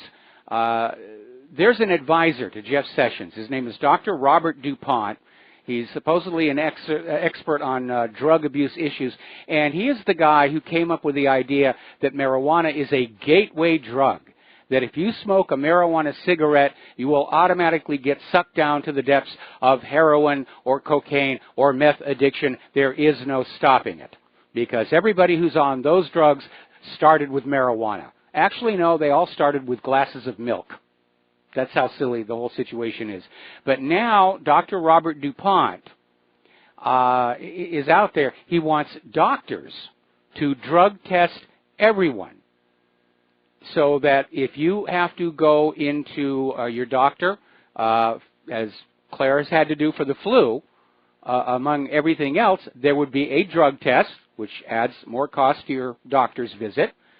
And I see a major problem if that goes forward. People who need medical treatment might avoid it rather than risk a positive drug test. And by the way, the quick and dirty drug test that's used by law enforcement gets a lot of false positives. So this is going to harm people getting medical care. People who are smoking marijuana, they get ill, they're going to try and stay home and tough it out. And maybe they will. Maybe they'll get better. It's not like American medical care is of high quality. But those who are seriously ill, they could get worse. They could die. And again, it's a Fourth Amendment violation to drug test everyone, because there has to be evidence of a crime before they start sticking needles into you. Now, Scott Adams, the creator of Dilbert, has issued a warning, I guess is an appropriate word, to Donald Trump on the issue of marijuana, saying that if Trump continues to stop states from legalizing marijuana, Scott Adams says he's going to turn on the president faster than anyone has ever turned on him. And there have been a lot of turnings of late. And the reason for Scott Adams' ire is very simple. During the campaign, Donald Trump said he favored marijuana legalization. We'll be right back after station identification. Aloha, America. Welcome back to our show, hour number 3. The phone lines are open, 800-313-9443. Now, the New York Times just came out with a story where Special Counsel Robert Mueller is looking back at how Trump had the top White House lawyer try and convince Attorney General Jeff Sessions not to recuse himself from the Russia probe. But of course, Sessions went ahead and recused himself, and we got Mueller and the current mess. But Robert Mueller is now investigating whether that order or that suggestion represents a prosecutable obstruction of justice, which that is a bit of a reach. But there's a revelation there. If he's over there looking at whether Trump wanting Sessions to investigate the Russia collusion issue is obstruction of justice, it's another reminder that Mueller never found any evidence of Trump-Russia collusion. And as Paul Manafort has made very, very clear in his lawsuit, that's outside Mueller's mission statement. Mueller was appointed to investigate Trump-Russia collusion. He's found zero evidence of it. And so once again, he's on a fishing expedition, trying to appear that he's relevant, trying to get Donald Trump.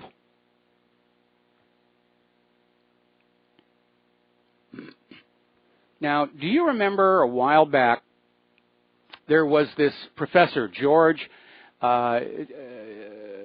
Ciccariello Mayer, at Drexel University, and he was forced to resign from Drexel University over a tweet in which he said, "All I want for Christmas is white genocide." And today he's announced that New York University has hired him.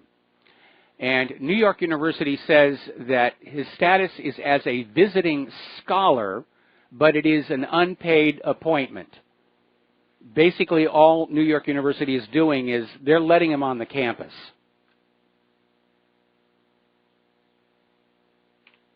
Now, this one I think is going to upset a lot of people.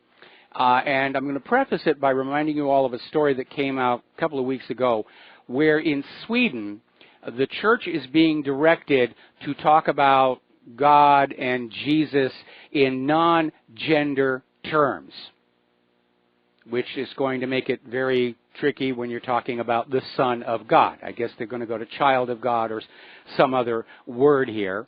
And I think a lot of people are saying that this gender neutral has gone way too far, because the world is what the world is. Beliefs are what the beliefs are. And trying to rewrite them is going to anger a lot of people.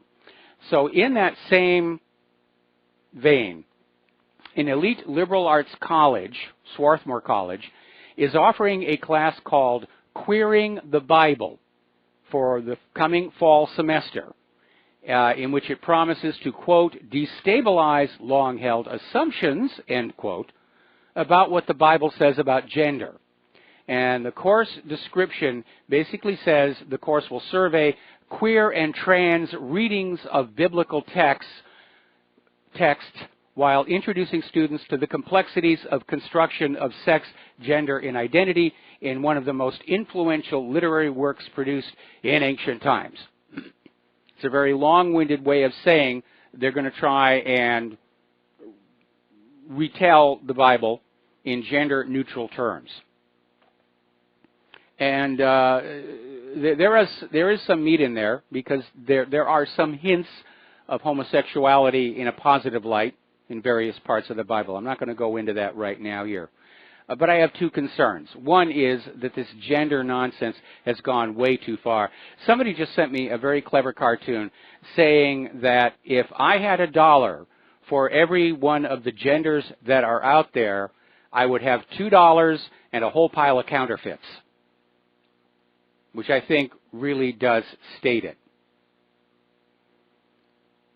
But it really did get ridiculous, and I think it's part of trying to keep us all confused about who we are and what we are. It's part of the New World Order. Now, over in Germany, a brief shining moment of common sense. Germany's top court has ruled that a transsexual woman whose frozen sperm was used to fertilize an egg can only be registered as the child's father. and the court rejected the woman's appeal against a lower court ruling, preventing her from being legally listed as the child's mother. Now, the woman changed sex in 2012, and her partner gave birth to a child 3 years later using the plaintiff's sperm.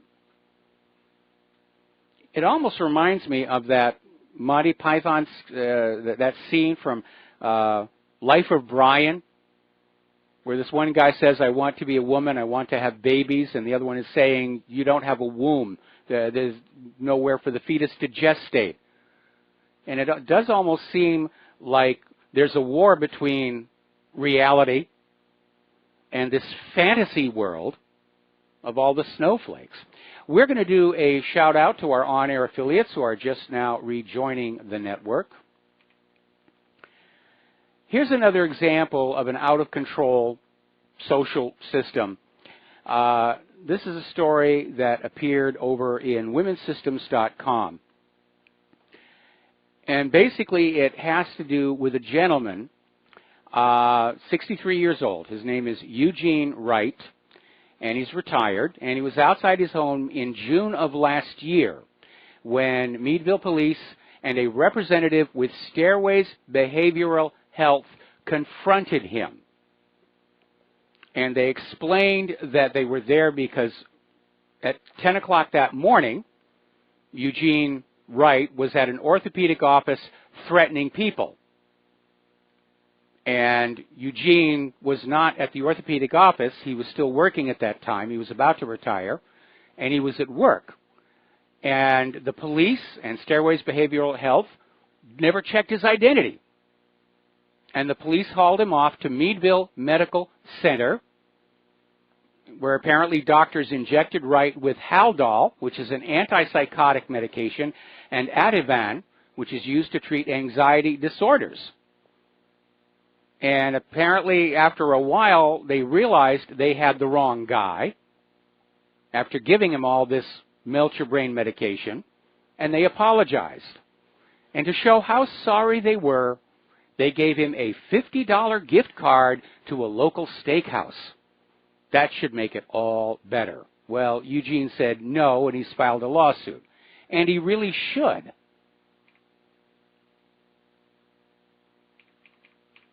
It's terrible. Now, over in Oklahoma, and Jeff Sessions is going to be unhappy about this, on the June primaries this year, Oklahoma voters will get a chance to vote their opinion regarding medical marijuana legalization.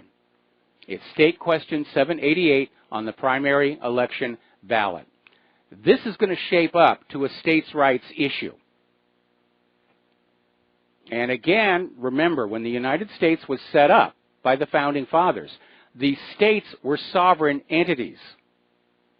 They were basically nations unto themselves, and they were working basically as a collective under that central government, which was there to regulate interstate commerce, basically arbitrate disputes between the states, and that was it.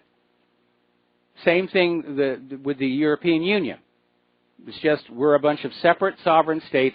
We're going to work together, and it's turned into something else entirely. That's why the name of this country is the United States, plural, of America. The states were supposed to be sovereign. So at some point, I think there's going to be a big states' right issue over this, possibly even a constitutional crisis.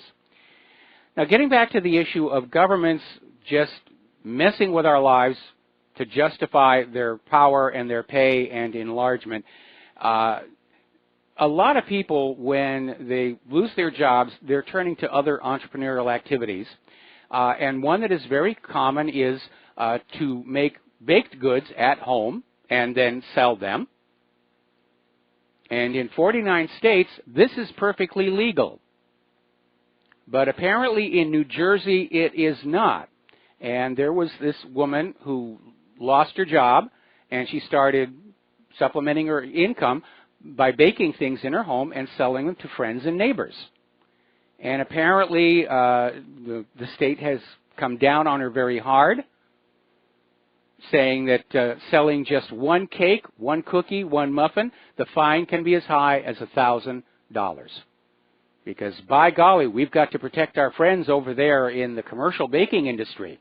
We can't have people making and selling baked goods at home. That cuts into the profits, and profits are above all.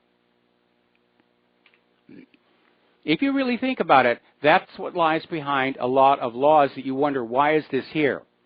It's there to take away from the American people their ability to make or grow things for themselves and make them dependent on commercial for-profit operations. That's what's behind all these zoning laws that say you can't grow vegetables on your own property. It's just incredible, rampant greed and fascism. Now, a little bit of good news. Do you remember over in New York they had this surveillance program on mosques? Well, it's been shut down. And apparently New York's mayor has killed off the mosque surveillance program and is diverting the money to security infrastructure, which I presume is more cameras, more microphones, and things like that. All right, let's get back to computers here because there's a lot going on here. Apple has admitted that all iPhones, iPads, and Macs are at risk from these Intel and ARM chip design flaws / backdoors that could expose billions of people's personal data to hackers. Every one of these devices are at risk of being hacked. And these are basically the Meltdown and Spectre bugs discovered by security researchers. And these are actually in the metal of the chip. And again, it's a legitimate question. Are these really design flaws? Or given how similar the outcome of the flaws are these in fact mandated NSA backdoors? And Apple is warning its customers to only download software for its platforms from trusted sources like the App Store. But even the App Store has been compromised on a couple of occasions. And what's really ironic about all of this is back when Apple was first launching, going up against the Windows-based machines, their big selling point was that Apples were safe from hackers.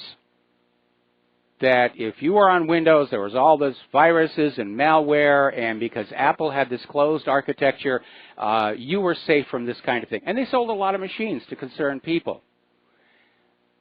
And it wasn't that Apple was really that more secure. There just weren't enough of them to make it worthwhile for the cyber criminals to write new malware to go after those platforms. They were making plenty of money off the Windows owners. And there weren't enough Apples back then, but there are now.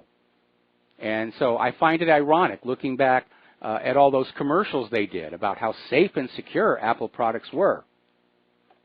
Wrong.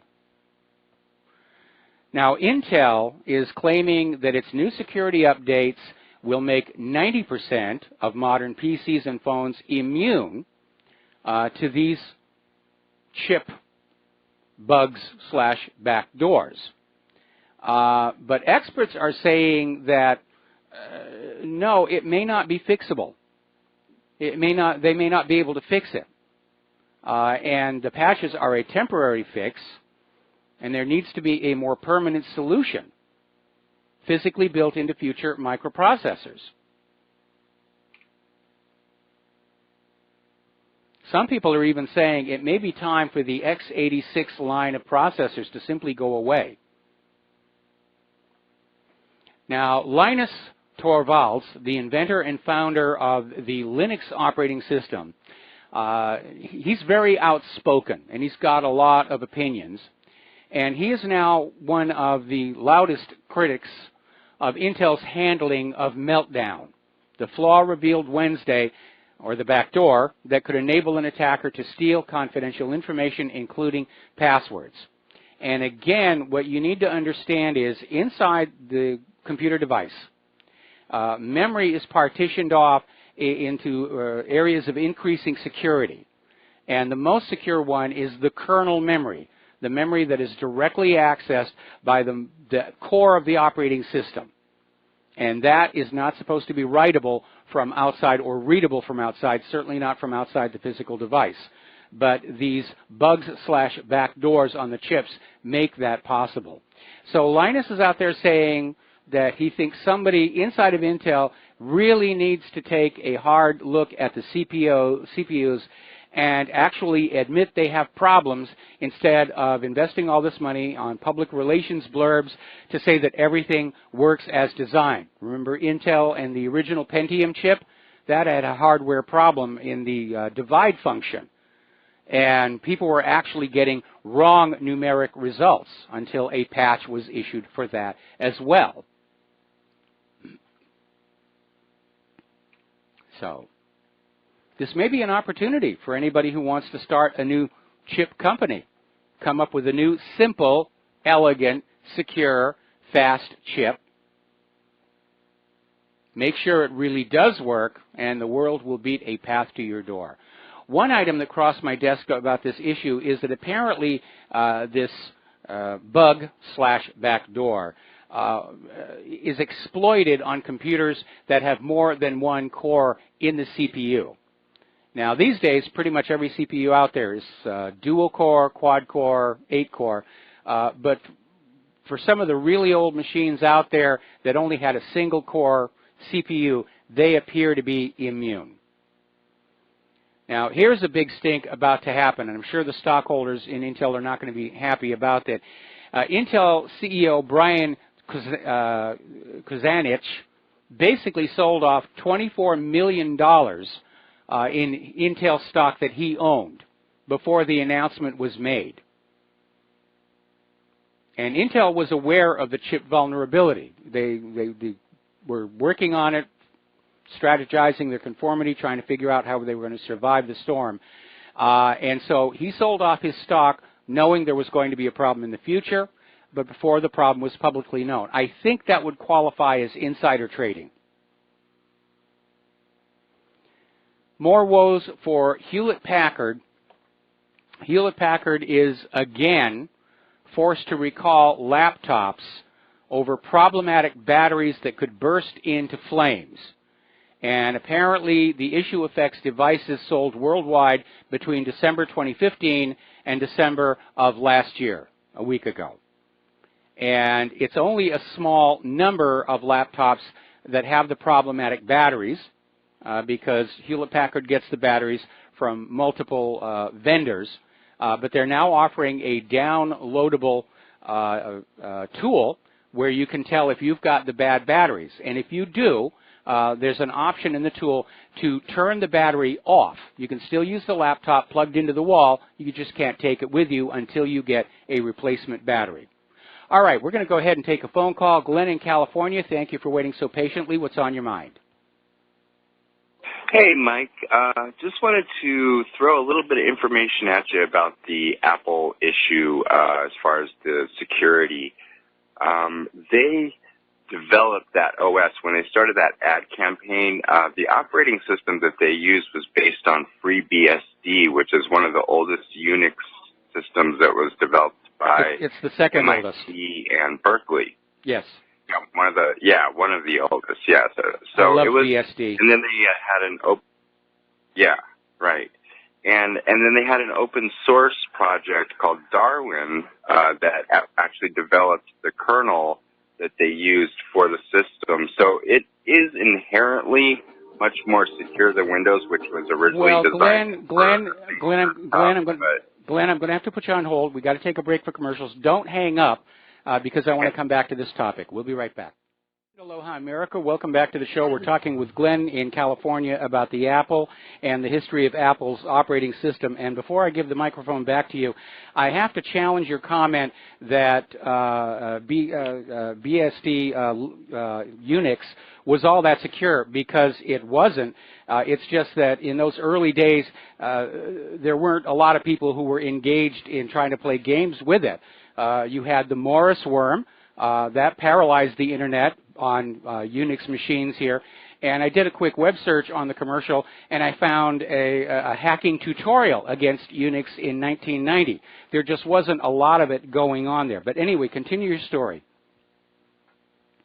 Yeah, well, I agree with you. I mean, Apple's pretty much gone in the toilet, and we can definitely kind of see trends as to when Steve Jobs was there and when kind of government backdoors were being allowed in and out, you know. Yes. I think he was the guy that was kind of keeping them alive, and since he's been gone, it's just, you know, gone to heck. And of course, nothing's going to protect you against something that's burnt into the chip. But, you know, if you look at the difference, yes, there were ways to hack Unix, but it was much more difficult than Windows, because Windows was never designed to be run on a mainframe with multiple users. It was designed to just, you know, I set up a lot of servers in my lifetime. Yes, and so did I. Between Linux, Windows, and Apple servers, the Apple servers were the ones that would run, I'd have uptime for years on those things.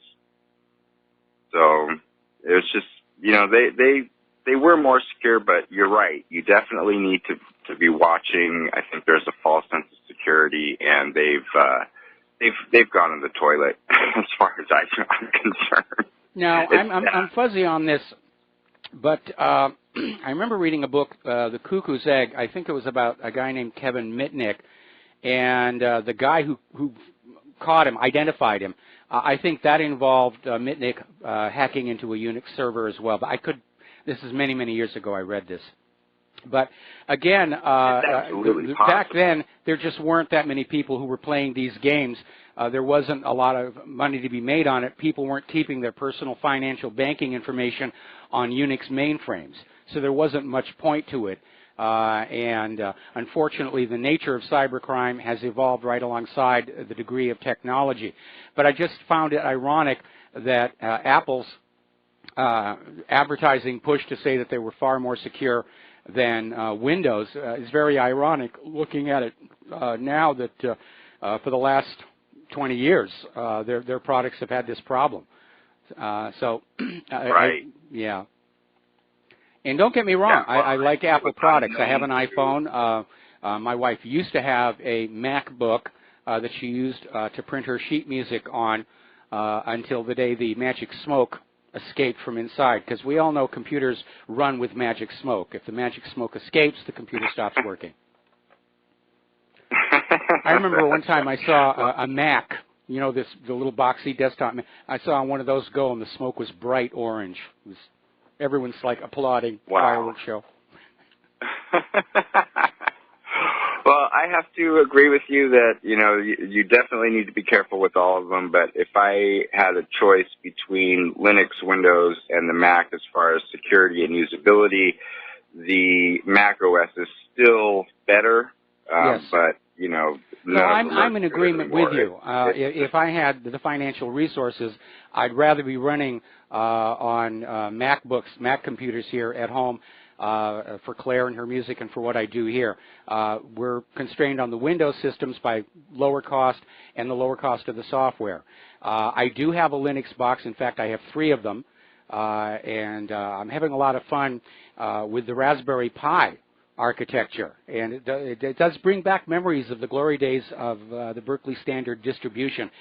And where I learned Unix BSD was at Robert Abel and Associates, because all of the early software for visual effects and computer animation was developed on Berkeley Unix, and we had a source code license. We had the source code for all the operating system and all the utilities, and it was a great learning opportunity. And a big part of my job when I was there, I wrote a lot of code. I wrote a lot of software to, you know, because back then you couldn't go to the store and just buy it off the shelf. If you didn't write it yourself, you didn't get it done. Yeah, and that's what I really liked about the Mac, is that you did have that combination of commercial software, but you had the power of all the development tools right there. You have the command line, you've got, you know, all the Unix tools, plus all the Apple development tools were included for free, whereas Microsoft was charging thousands and thousands of dollars for development tools. Yeah, I've never really fallen in love with Microsoft's development system. It seems almost intentionally designed for multi-personnel departments and not for the individual person who just wants to write a little utility. Anyway, listen, Glenn, thank you for the information and the walk down memory lane here. We're going to take a break for commercials. We have another caller waiting on the line, and we'll be right back after these few words. Pardon me. And aloha, America. Welcome back to the show. We're going to go to the telephones now. John in Missouri, aloha. Welcome to the show. What's on your mind? Hi, Mike. With the Congress approval in the toilet and the incumbents being able to get reelected at about 90-some%, how do we ever get out of this? Well, I've been saying it for a very long time that I think our central federal government is headed for a Soviet Union-style collapse. They're just going to fall apart.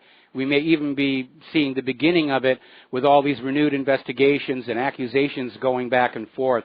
And I think that would be the best option for everybody, because when it happened to the Soviet Union, very few people were harmed. It was a relatively bloodless regime change. And it's going to be followed by some months of very difficult times, and we're going to have to learn how to take care of ourselves. We're going to have to learn new community skills, relying on our friends and neighbors, sharing resources to get through the hard times while we put a new government together that's based on some common sense. And that is what I think is ultimately going to happen. This government is irredeemably corrupt. What we saw with all of these so-called investigations into Hillary and the Clinton Foundation and Uranium One, the government is non-functional in terms of what it's supposed to do for the nation and the American people.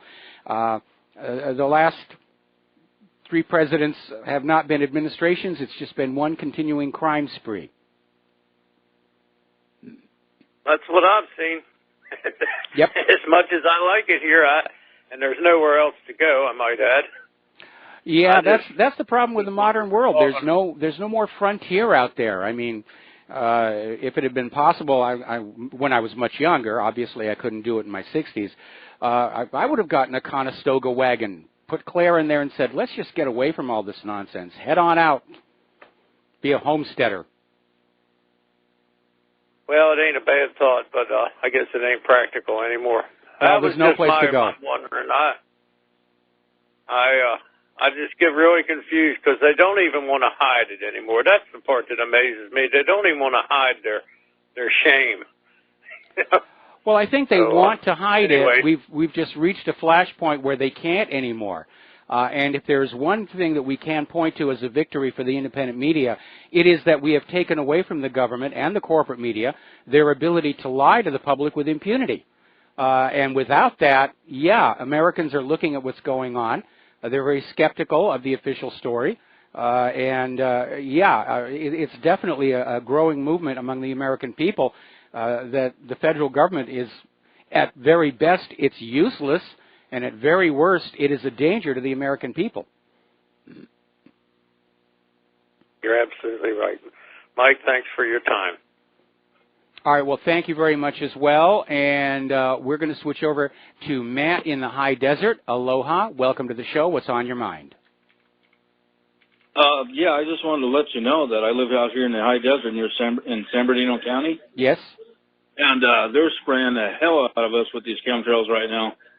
I mean, you can see it actually floating down and just along the mountains, and you can see. Well, thank you for the update. Thank you for the update. And we're going to let you go and get on back to the news because we got a lot of things to cover before the end of our program and the start of the weekend. Now, yesterday we were talking about how communities are starting to set up their own municipal, net neutral, high bandwidth internet to serve their communities. And there was an attempt by the cable company to go to the courts and say, no, you can't do that. You must be dependent on us, and we're going to give priority access to the internet to the guys with the money, which people are not happy with. Now, interestingly enough, there was an open comment period when the FCC was looking at this issue, and there were 22 million comments entered on the website. And quite a few of them were negative, and a great many were positive, but somebody realized the positive ones were being generated by bots. In any event, in the 218-page net neutrality repeal document issued by the FCC, none of the comments were quoted, not one consumer comment. They just knew what they were going to do, and they did it. But I really think the idea of a municipal internet, that's a good idea. That's definitely a good idea. Now, apparently, the FCC chairman, Ajit Pai, has now canceled his planned appearance at the Consumer Electronics Show because of continuing death threats. I think going the way of municipal internet is a much better solution, just so that you have that. Let's take another phone call. Rick in Arizona, aloha. Welcome to the show. What's on your mind? Yeah, you were talking about Intel.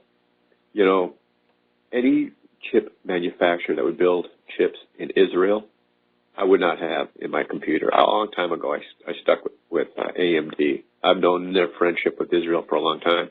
Yes. Now, as far as Trump goes and all these scandals, we're going to be hearing the same crap 7 years from now with Mueller and Rosenstein, because they can't crack this case open because it's just going to expose too many people in Washington, D.C. are interconnected with the media, with all the alphabet agencies. There's no way.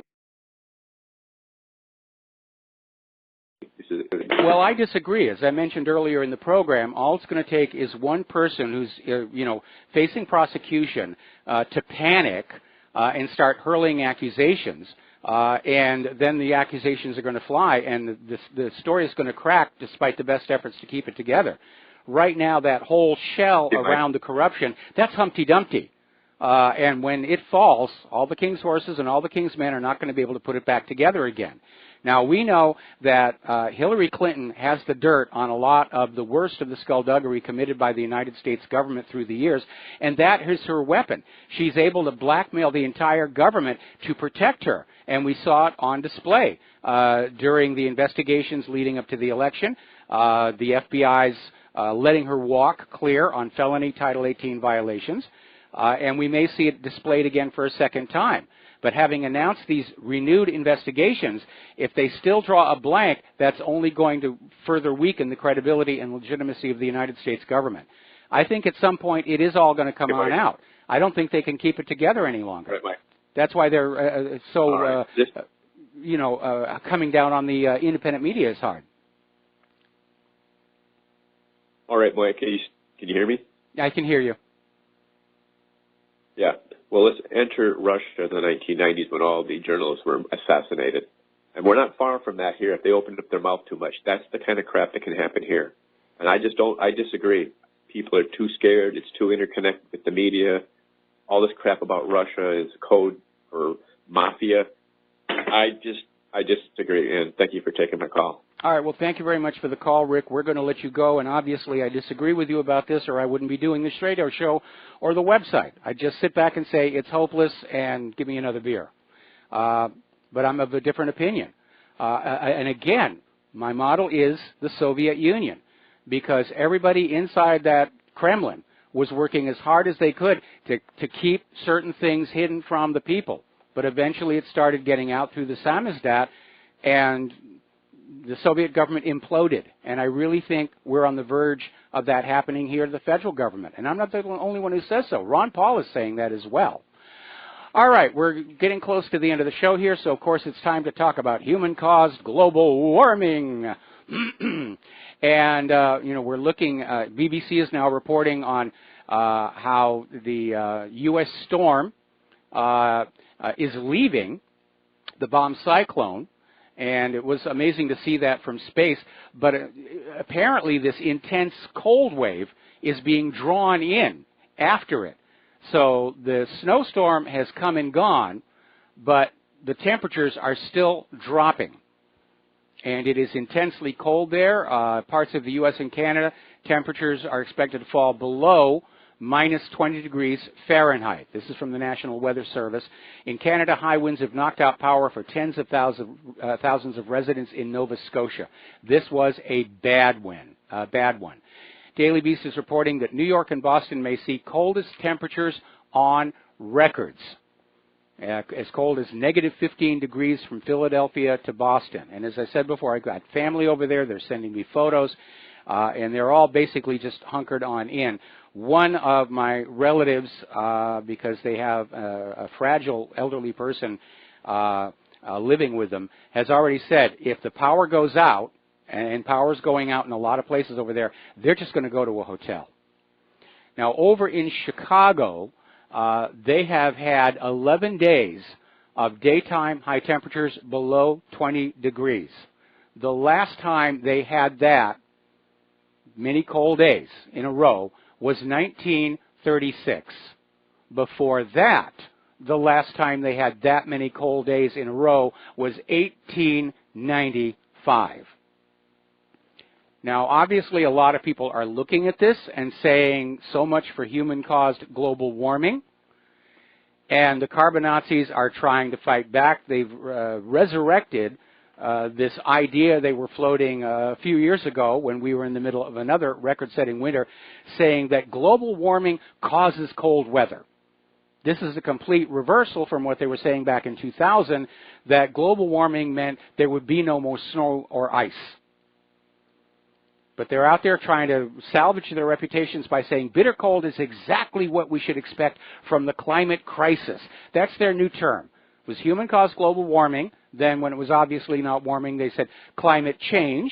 And then when somebody pointed out climate changes all the time anyway, it was redefined a climate crisis. There's a climate crisis, and you are all to blame. Now, over in Boston, they've had a very rough time.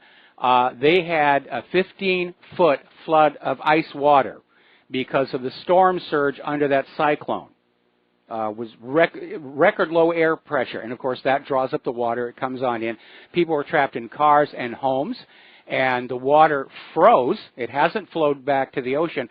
There are cars trapped in 3 feet of solid ice. And given how ice expands as it freezes, I'm not holding up much hope that those cars are going to be drivable following the thaw. Now then, apparently, again in Boston, 20,000 are without power there. And a big problem was the winds. One of my relatives were saying they were getting gusts to hurricane force. Right now, overall, gusts exceeding 30 miles per hour. And it's blowing snow and ice with it, so it's pretty severe. Now, Delingpole is out there saying that the frozen U.S. is paying a terrible price for the green lies.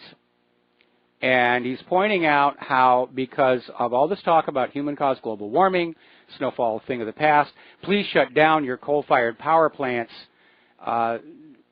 These states hit by the storm were not prepared. They didn't have enough snowplows. They didn't have enough road grit. And because of the closure of the coal-fired power plants, they weren't able to meet the surge in demand from people trying to keep their homes and businesses heated.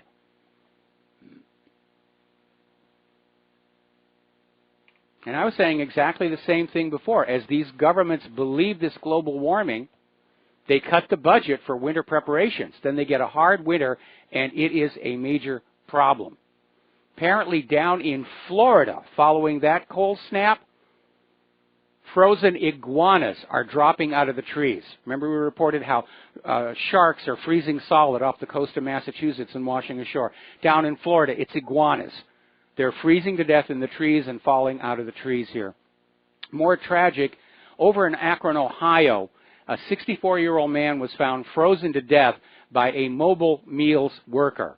Apparently, Mobile Meals was delivering food in the area, and apparently this worker spotted him next to his wheelchair on his enclosed porch. There was an interesting article. This came out of dercircus.com, talking about how all the carbon Nazis are begging for real global warming, because it's obvious the world is entering a cooling phase. And they're trying to figure out how they can keep the scam going, or at least how they can get out of it without having their reputations as scientists or media personalities or politicians shredded in the process. But it's time to realize, yes, this was a scam. Take something that's happening normally, declare it an emergency, and offer to sell everybody a solution. The Hegelian dialectic. And back in the late 1990s, when Al Gore started all of this big scare, it actually was getting warmer. And then nature reversed, and that's when they went into all this hide the decline and the phony charts and the phony data and the rigged computer programs to keep convincing everybody the world was warming and they had to buy and sell carbon credits and pay carbon taxes. But it is probably history's biggest snow job, as the snow in Florida is going to illustrate.